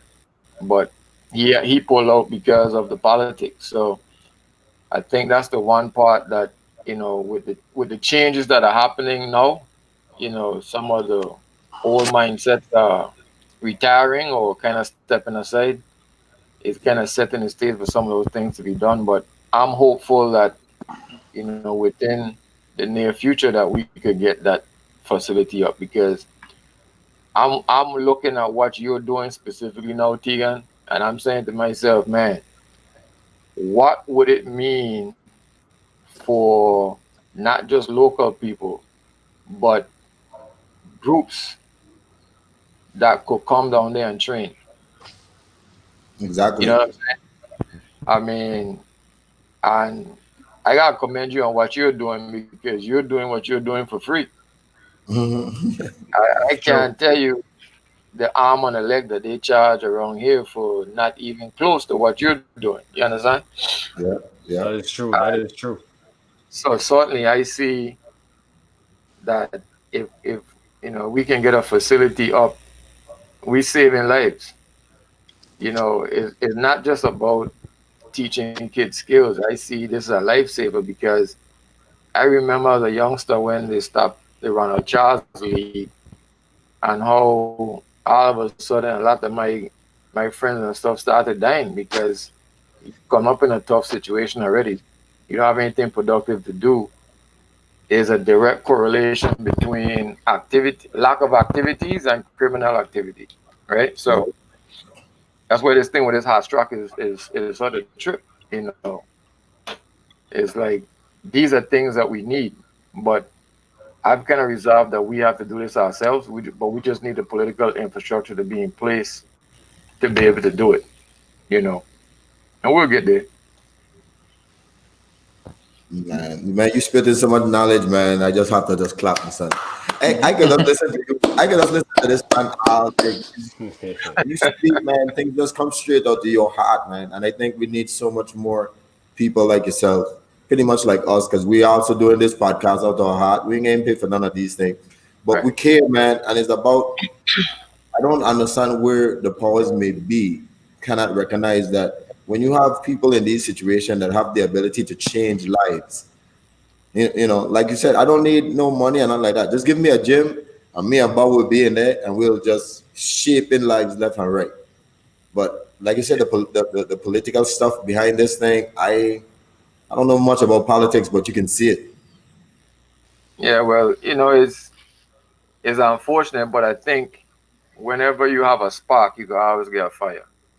Right. And that's why I see the things that y'all are doing collectively, like even this.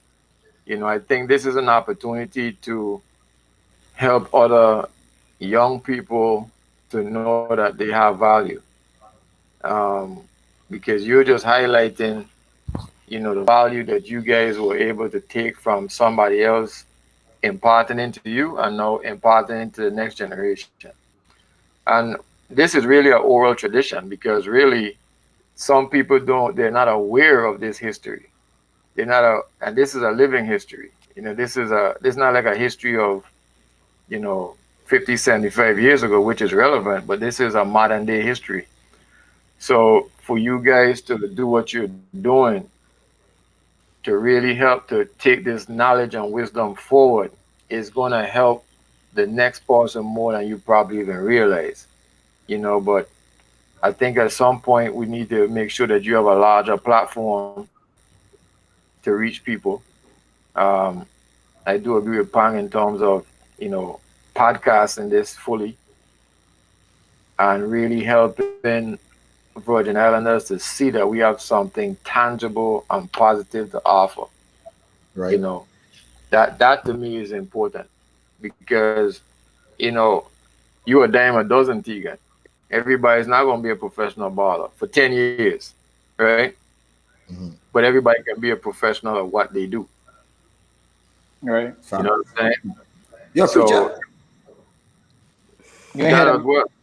You ain't hear the man. Absolutely. You ain't hear the Oh, man says all yeah. I wasn't on. I Absolutely. wasn't on. I wasn't on. You were on. He just speak about it like 2 minutes ago. You did? Yeah, Yeah. you ain't listening. Oh my God, what is going on here? That's Vaya. That's Vaya, man. I'm gonna blame it on Vaya. Yeah. Oh gosh. Go ahead, go ahead, Johnny. Go ahead, Johnny. Yeah. No, but I think is the timing is right, man. We have great momentum. Um, I love the fact that Calvert is in the position that he's in now. That's a man that's dear to my heart. Somebody I love immensely. Um, Obviously Rashidi, and I love what you guys are doing by coming together to do this. I think it's all working together for the greater good. You understand? And I think that momentum is going to carry us forward to get some things done. And then wherever I could interject, my piece into this, I'm willing and available to do so. Ah man, that sounds good. So you use good friends with Rashidi. So we need to use you to say maybe one day we could get the great Tim Duncan to come on our show. I think it's just a question. Timmy is a Netherlands at heart. You understand? And he supports and represents everything positive. So I think there's a matter of time. Um, but even outside of Tim, I think what you guys been doing, starting with the people you've started with, is tremendous. You know, I think ultimately we need to have a sports hall of fame because there's so many people before us that hasn't got their proper doing recognition. You know, like the great Marcus Garvey say, people without the knowledge of their past is like a tree without roots. Right. And so, in order for us to know and grow forward, we got to know our actual roots. You understand? We have to know who put these things in place because then you're gonna realize the kind of greatness you come out of. You Facts. know, it's no Sure. accident that we thrive as much as we thrive as a nation. That's what we are. But most people don't know the first successful slave revolt was happening in the VA, St. John, right? In the entire Western Hemisphere. So we have a history of overcoming and doing great things. So it's not by accident. So these are some of the things I think that our kids need to know today. so they can help them to have the right mindset going about doing the things that they're doing. True, that's true. Thing. That's one thing I like about school. I don't know if they still do it, but I love that in social studies that they used to teach about. We had VI history and we had history. I love the fact that we had VI history because I wouldn't have known what you just said about St. John being the first successful revolutionary in the Caribbean if we did not have VI history in high school. Mm-hmm. So that's Yeah. I love that we don't teach that. I don't know who came up with that idea, but shouts out to that person. But I know Yeah. Mario Moore, he could be fighting all the time to get more VI history inside the schools. So that, like you say, if you don't know your history, you will lose a generation searching for history. So we need to have more VI history. It shouldn't just be February. They always try to put it in close with February. You have to Right. do a smart month. So you have Black history, then you have VI history. It should be an all year thing. So people should just know their history. Period. Absolutely. That's important. That's so important. Yeah. You know, and that was one of the main reasons why we created this podcast, is just to make sure that our sports history is not forgotten, because it's not the kids them coming up don't have any type of information about some of the local legends and stuff like that. You know about Tim Duncan and maybe Raja Bell and some of the popular ones, but it's so much more athletes that shape the island and contribute in so many different ways that the kids then don't know about. So Yeah. we just trying to spark something. you know Yeah. It's funny as you said that. I was just reminded that I did my ninth grade year in Tampa because of Hugo, okay. and Oh, I at the time I didn't know Shakes, but Shakes and I played against each other in ninth grade, and actually we beat them. And it mm-hmm. wasn't until years later when we were in college, we were talking about it because Shakes grew up in Tampa for a good part of his high school upbringing, and we realized that we played against each other after sitting down and talking about that. And it's just like little stuff like that you know you just don't know about. But basketball brought us together to even be able to have that conversation. You know, Right. Yeah. so it's really important, man. Shout out to Shakes, man. One of the smoothest big. How tall is he? Pan 6'7", 6'8", bar About handlers out there. Yeah. 6'8", man, I legit remember he 6'8". came down one year, man, lead, and he was playing with I think Top Gun Top with Bow, guns. and he lose a crossover. And maybe son, I didn't expect a big man would have shake me like that, but I was super pissed. But he was so smooth at it, man. If Shake, let me see, if Shakes had like a good set of knees, I Man, I don't have any question that man would have been in the NBA. Yeah. Because he was right there yeah, too. He was right there with Timmy. Yeah. He yeah, tried out first. And me and him talk a lot, and Shakes was right there. I used to follow his career. Once he shook me in that game, I started following college at Charleston, and I keep watching all his games. I was like, who the hell is this dude?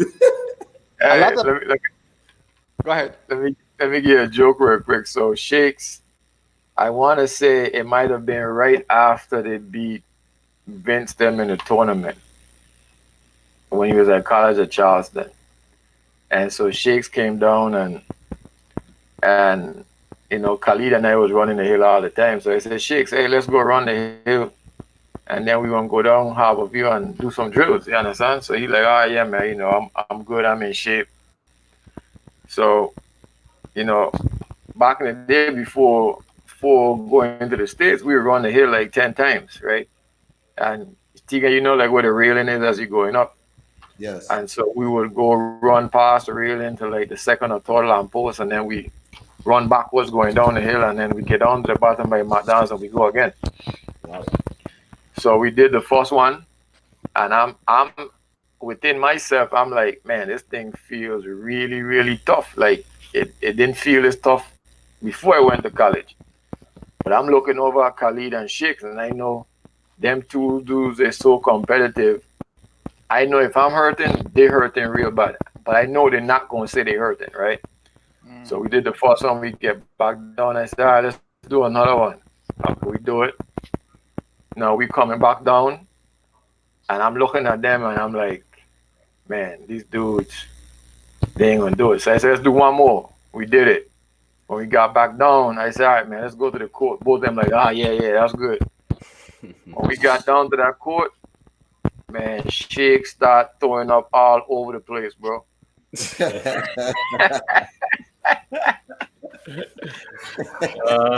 mean, that dude was throwing up all over the place. And it was like, he was done for the day. That was it. That man had just come off a tournament run deep. Man, that's a crazy hill too, Pac. I don't know if you know the hill he's talking about. I've been up But- by your house once when they were billing. Crazy hill. So Yeah. I remember. That hill is crazy. That's a crazy hill for real. Yeah, Shakes would be a good interview because that dude got stories. Oh man. And his story would be a good one because Shakes born in St. Croix, and I don't know if I know this. Shakes family all over St. Croix, Sufferali, Mobiju, East. Like Shakes family is all over St. Croix, so he would be a real good story for being born in St. Croix, but raised in Tampa. You know, in and out because Shakes will still come home and run the streets like he been here all the time. Yeah. He will still be flying in on the low. I'd just be seeing him and talk like, Shake, what you doing here? Always. In and out. Always. And he is definitely a bigger brother to me because he also was on that trip in Venezuela. So Yeah. I knew him before he got to the trip because like you said, he came down and played with Top Guns, and so Shake used to always just drop knowledge, and he was one of the only ones them to get a job out of college to go play overseas. So you know, he definitely have a story to tell. He would be a good interview. He have a story too, guys. Well, He and Timmy related. Yeah. He and Timmy related. This man related to everybody. And like I won't say Timmy related to me, but Timmy people from Angola, and my cousin from Angola is Shake cousin from Angola, and all of them, both of them is cousin to Timmy. That's crazy. Shakes is related to everybody at St. Croix. I'm telling you. So he'll definitely be a good story. Yeah, man. Big up the Shake, brother. Daddy Shakes. Big up, Shakes. Big up. Yeah, man. So anything you want to touch on, Soneil, that we asked or you mentioned yet? Anything? Did he ever get my favorite question? Sorry to cut you off, Sonny. Before which one? top five, your top fives. Yeah. What? Ask the question again. I was gonna ask him, but I was gonna wait until he have said what answer Pang. Dating. So before we get to our top five, like anything that you want to touch on, like you want to talk about that you didn't talk about. I think the one thing I didn't touch on was, and I don't know, you guys know Coach Wirtz out of St. Thomas. But Wirtz was very instrumental in establishing a lot of things with the national team early on. This is probably Bow generation, but he was a great mentor for me until he passed away about 6 years ago. And he and I, our family is still, his family and my family are still very close. But I think he represents for me the typical Virgin Islander in terms of helping a person get to the next level. To me, it's like people like him, you know, Bow, Base, Lockhart, CB, and Rap. You know, these people are legends in my mind and in my book. And none of us are where we are without these people. So I just want to give, them a shout out. The people like Iceman and Shabbat, the E in Kennedy. I mean, Natumbi. These are people that they don't get the credit. You may not get them on this podcast, but I want people to understand and know that none of us got to where we are by ourselves. There's a lot of people behind the scenes that has helped us in some way or the other to kind of get where we are.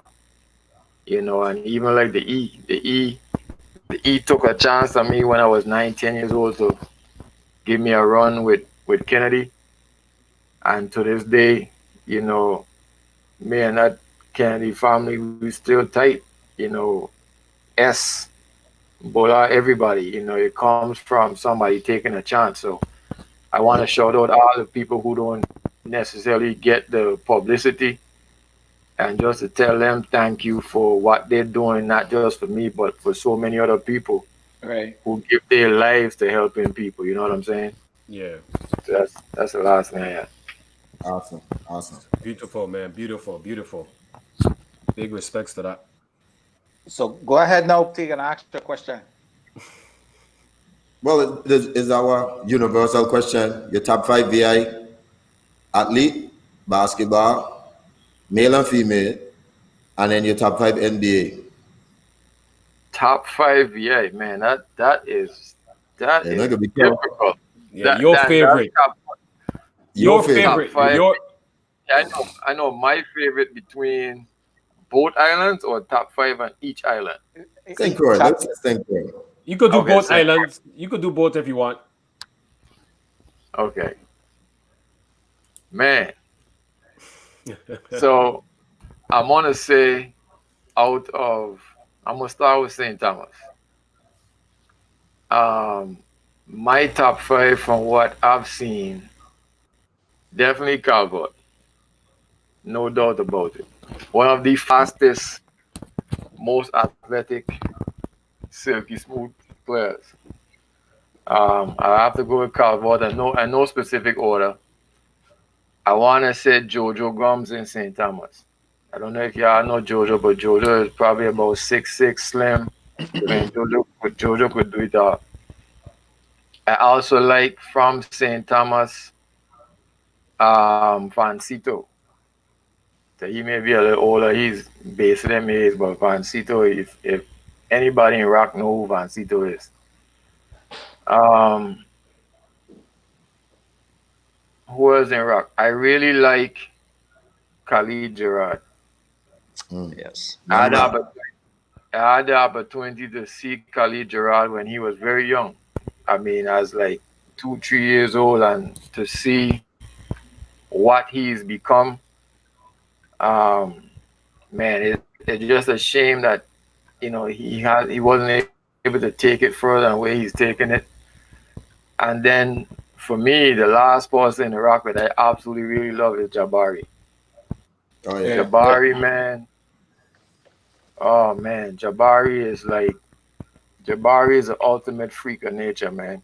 Yes. Six He Yes. was. 6 foot forever, fast as a cat, quick off his feet, could do it all. Jabari is the real deal, and played a little bit on the national team with him as well. And Jabari is absolutely fabulous. Yeah, he is. No, I had to take my time because I needed all the time to kind of process on it. I like that. I like that. I like that. Oh man, this is tough. This is very tough because St. Croix has a plethora of people. Um, for me, obviously Zoro, hands down, Tyrone. Hmm. Um, that's my brother, man. Much respect to T. Um, hated playing against him, but loved playing against him. You know, Tyrone got a real dog in him. You know what I mean? Yeah. It's like he got a dog that, you know, there's only one way to get over that mountain. You have to kill it. And it's very hard to kill. Never um, backing down. yeah, he doesn't back down. Um, man, 5. Man, I could probably give you 10. Jeez. I'm gonna have to say Bola. Mm-hmm. I'm gonna have to say Base. That's 4 already. Oh my Yeah. goodness. Jeez. If you want to go 5. 10, you could go 10. If you want to go 10, you could go 10. Man. We want a little jammer. Digga, digga, digga, Oh, digga, digga, digga, digga, digga. oh man, 5. Jeez. I know I'm gonna forget somebody, but I'm gonna go with my first 5. I'm gonna go with Weapon. All right. Weapons. Man, Weapon is like Weapon is obviously older than me, but I had the opportunity to play against Weapon when I was real young. Oh, wow. And then it's like seeing what Weapon did overseas. And what make it crazy is that when I went to Indiana, my assistant coach was asking me about Weapon. I'm like, how in the world you know about Weapon? He's like, dude, everybody knows about Weapon. That's true. Man, that's That's and a great whoever list. did, Great list, man. You don't skip nobody. That's a great list. I could give you 15 more, man. I'm like, geez, that's a tough question. But you got 3 in my top 3, and so that was good with Bola, Zoro Zoro. and Tyrone. Obviously, Tim is on everybody must rush more, but we'll exclude it because he's NBA. Yeah. I mean, I I go. after Timmy, I know this is a little biased, but I think the best player I see after Zoe, obviously, is Coffee. I think Coffee is the next best player I see from the Virgin Islands. Period. I've never Yeah, seen no talent like Coffee. If Coffee was Same. only 8, Coffee would have been right there behind Timmy. I promise you. yeah, He's that good. and obviously Coffee is younger than me, but I saw Coffee in as he was coming up, and I knew Coffee was going to be great. Um, That's true. I haven't followed him as closely, but I know what he's meant to the VA as a whole, and outstanding is what I could Crazy. say. I Coffee, saw Coffee, him make NBA players cry. yeah, Pam, Coffee is my like, witness. This dude is he's insane. yeah, he's insane. I mean, he's appropriately titled the Greek god. I mean, Yeah. when I saw him manhandle Al Horford sometime back, I was like, this dude, man, is unreal. You know what I'm saying? And he does it like Unreal.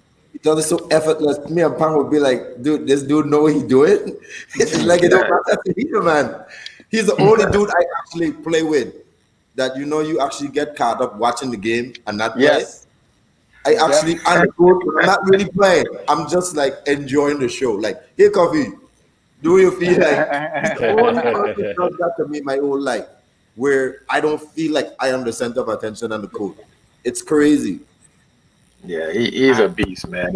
And obviously yourself. I mean, it's like that's why I said I could give you 15 to 20 because it's like it's so many great players. You know what I'm saying? And Yeah, it's that's true. like that's why I tell people all the time, like per capita, ain't no place in America could touch the VA when it comes to That's facts. basketball players and athletes overall. When you look at the numbers, you think about 40,000 or 100,000 people between the 3 islands and the kind of talent, world class talent that we put out is no place like this. You understand? And it's like at some point, it would be great if y'all could do a documentary on just the VI athletic scene. You know That's what a I great. mean? Because it's it's a history that we need to preserve and take forward because the way people talk about the VA athlete around the world, it's hard for people to understand that on the island because they don't hear it. You know what I'm saying? Yeah. they see this as something normal when you know you didn't realize you were looking at something special. You know, you're Exactly. looking at a once in a lifetime type opportunity. I didn't know that when Timmy was coming up. You understand what I'm saying? I mean, Timmy was just another player, and you know, we were all kind of in that space and time, but you know, we didn't know that's what was happening. You know. That name weapon that you mentioned, like one of the things that stand out to me with this man, and like how you said people all over the world know he. Wherever we went on the national team, people from the other team are always like, "Where's Weapon? Where's Weapon?" Like because he is so well known in the overseas realm. This man win MVP like everywhere he went. Like people know this man. Like it just like it speaks a lot to his like the things that he have accomplished. He is Yeah. the king of Venezuela and Australia. He Yeah. dominated Venezuelan and Australian basketball for many years. Like you say, MVP after MVP after MVP. That's crazy. Yeah, And it's this man crazy. Yeah, is man. right there after Little St. Croix. It's I didn't crazy. even know he grew up in Safarali with Zoro that man.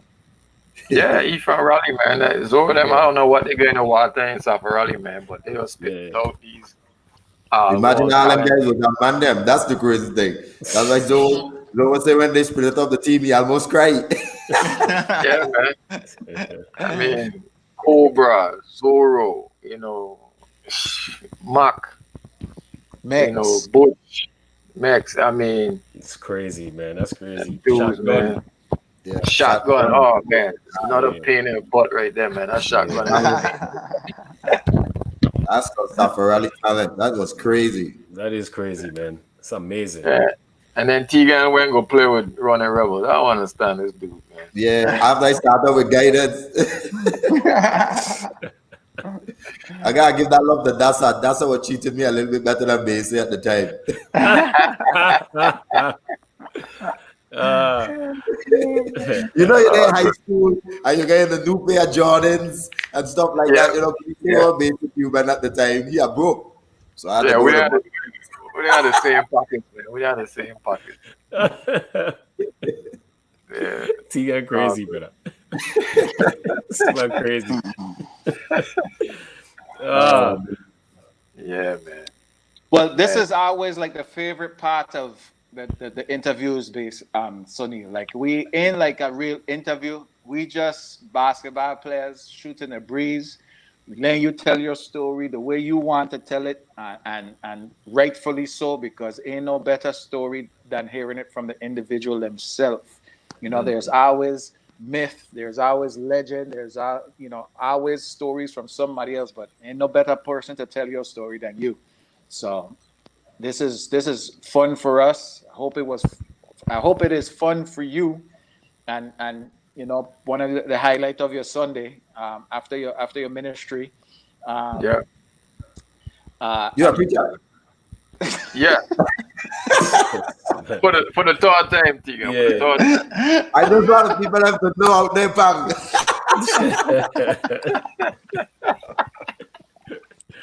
Yeah, you're a mess. You're a Oh, mess. It was amazing, man. Sonny, man, it was amazing, to hear you talk about a lot of stuff, man. You drop a lot of gems that a lot of people just don't know. Is a lot of gems you drop, man.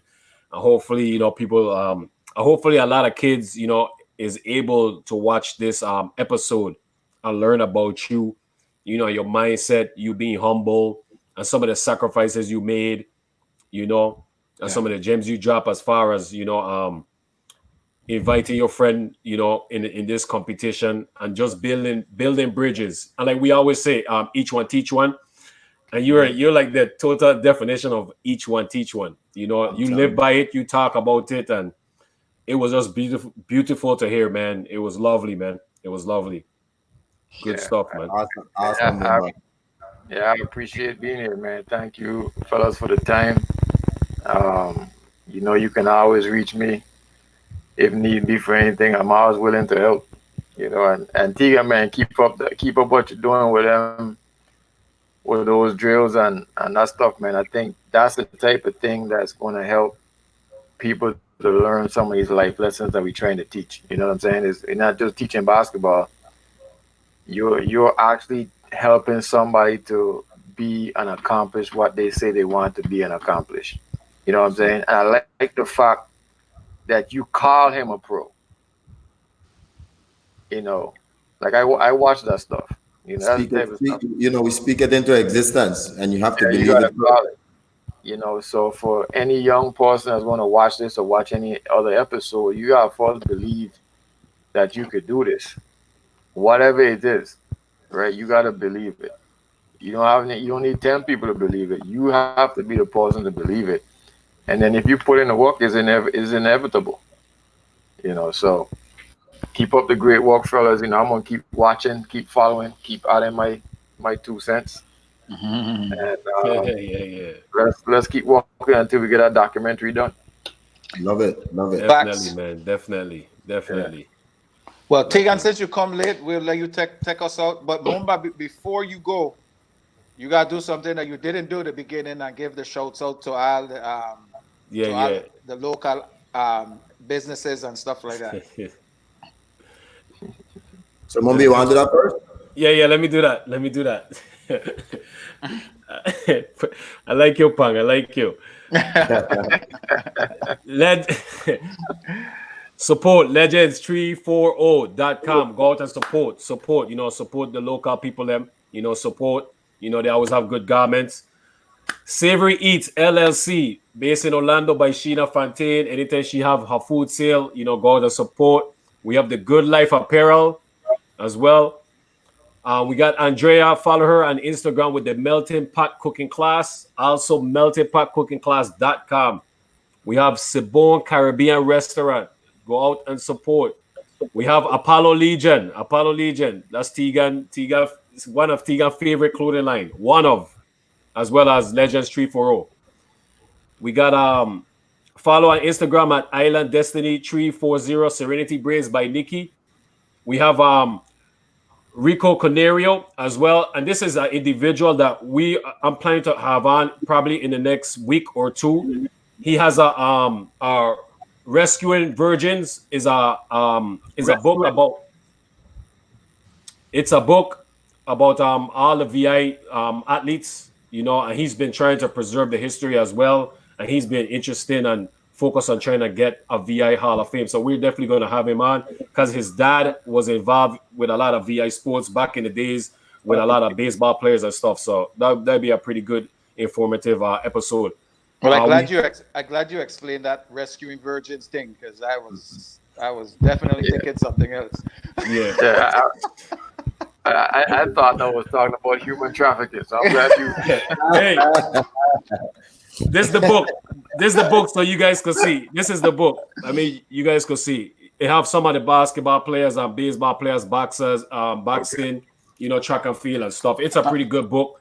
It should be in all the schools. It should be in all the schools. So we have our Right Way service station located in Princess next to Avis.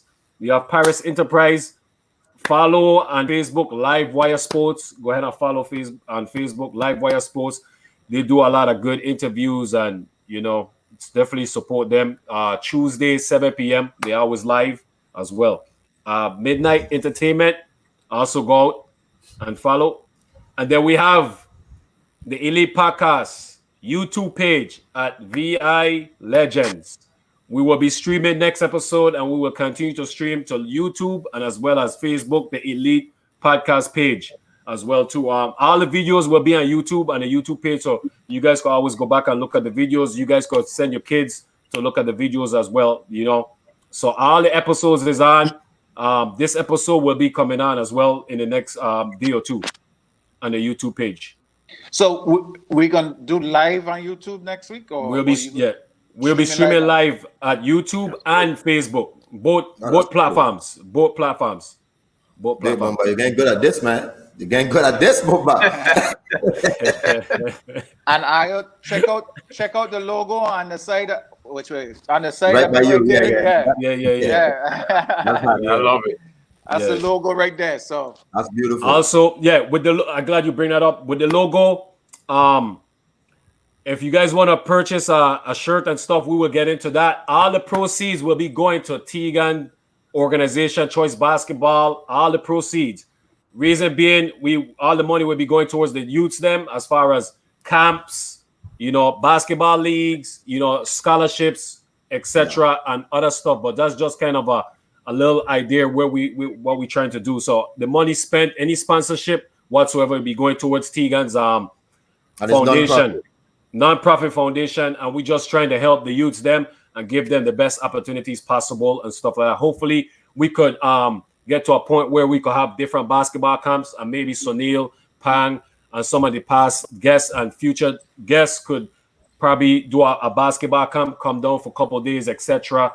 But that's our goal and our plan, and everything is for the youths, each one teach one, and pretty much that's our focus with the same of the base of what Soneil talked about earlier in his episode. So that's where we at. Can you post that link so everybody could get it if they want to make a contribution? The link to sponsor? For choices. Oh, for choices. Okay, Tegan, we will do that. Too bad. And also, yeah. So what you have, Zelle? Can you use Zelle or Venmo down there? Tegan, that's you. You're breaking up for me. I can't buy it. Tegan, what are your cup? Where your cup, man? No. The signal breaking up.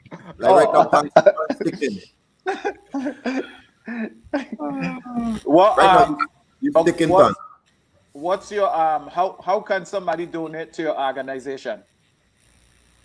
Oh, okay. Choices Basketball Association.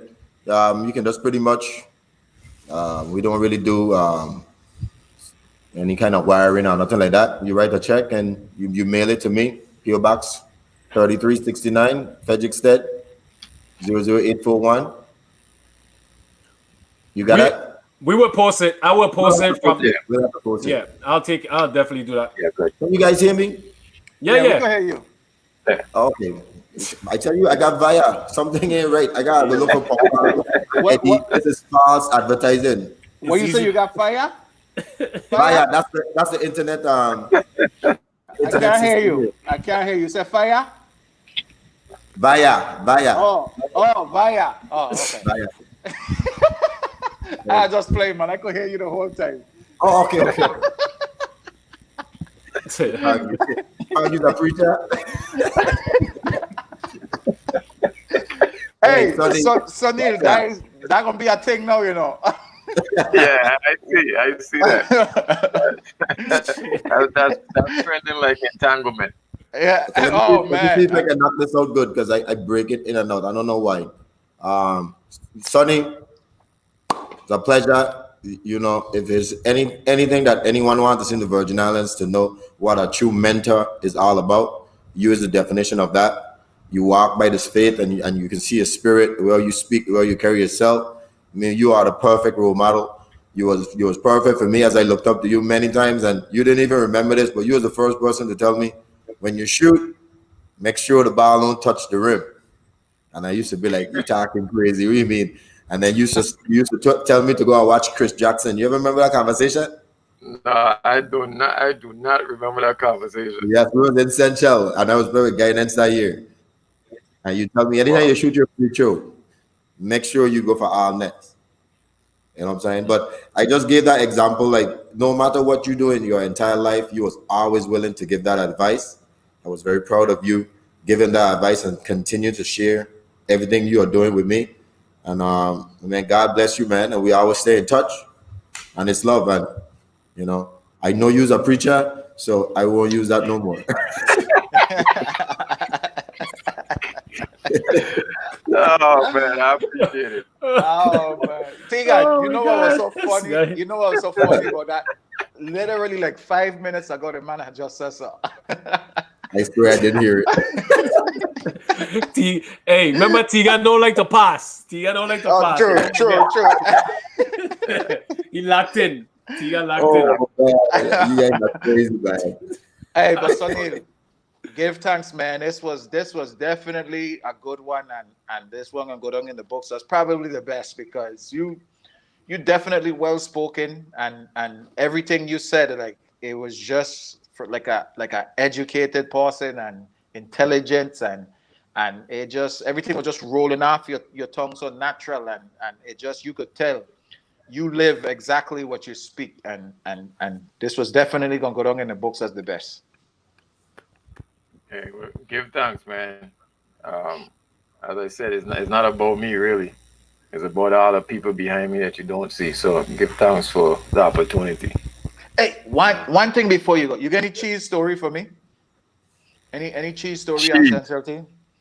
Oh man. So cheese.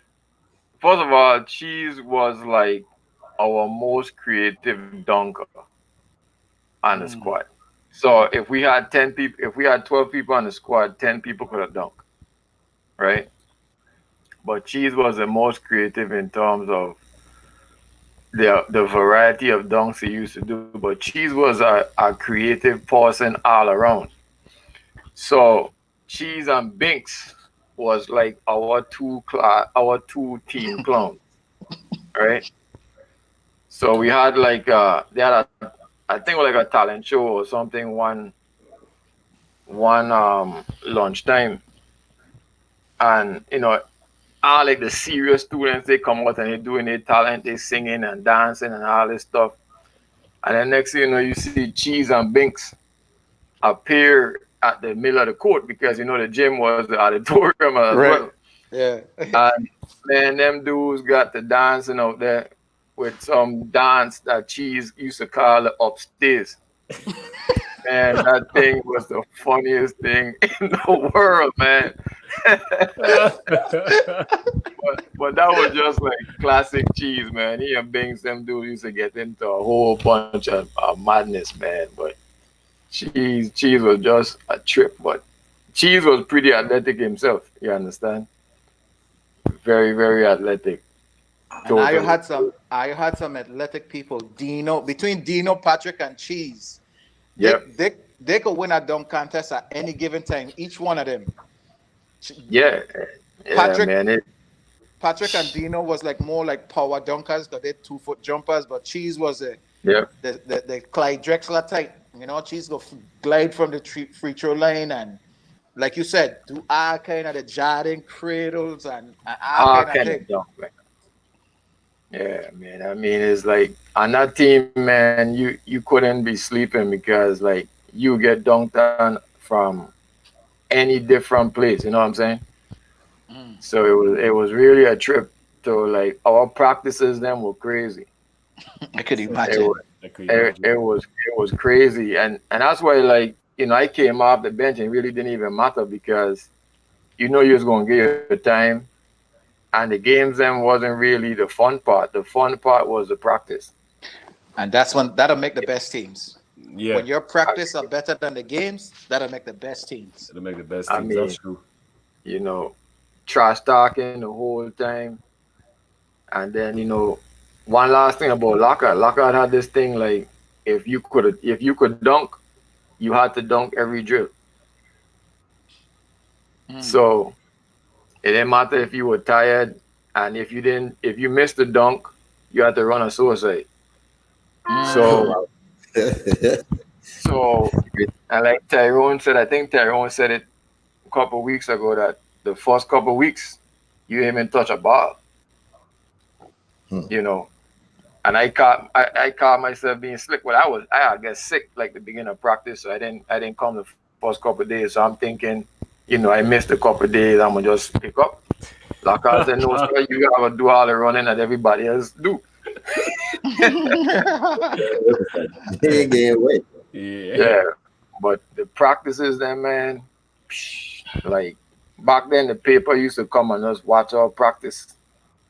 That thing was like it was crazy, man. I didn't realize we had such an amazing team.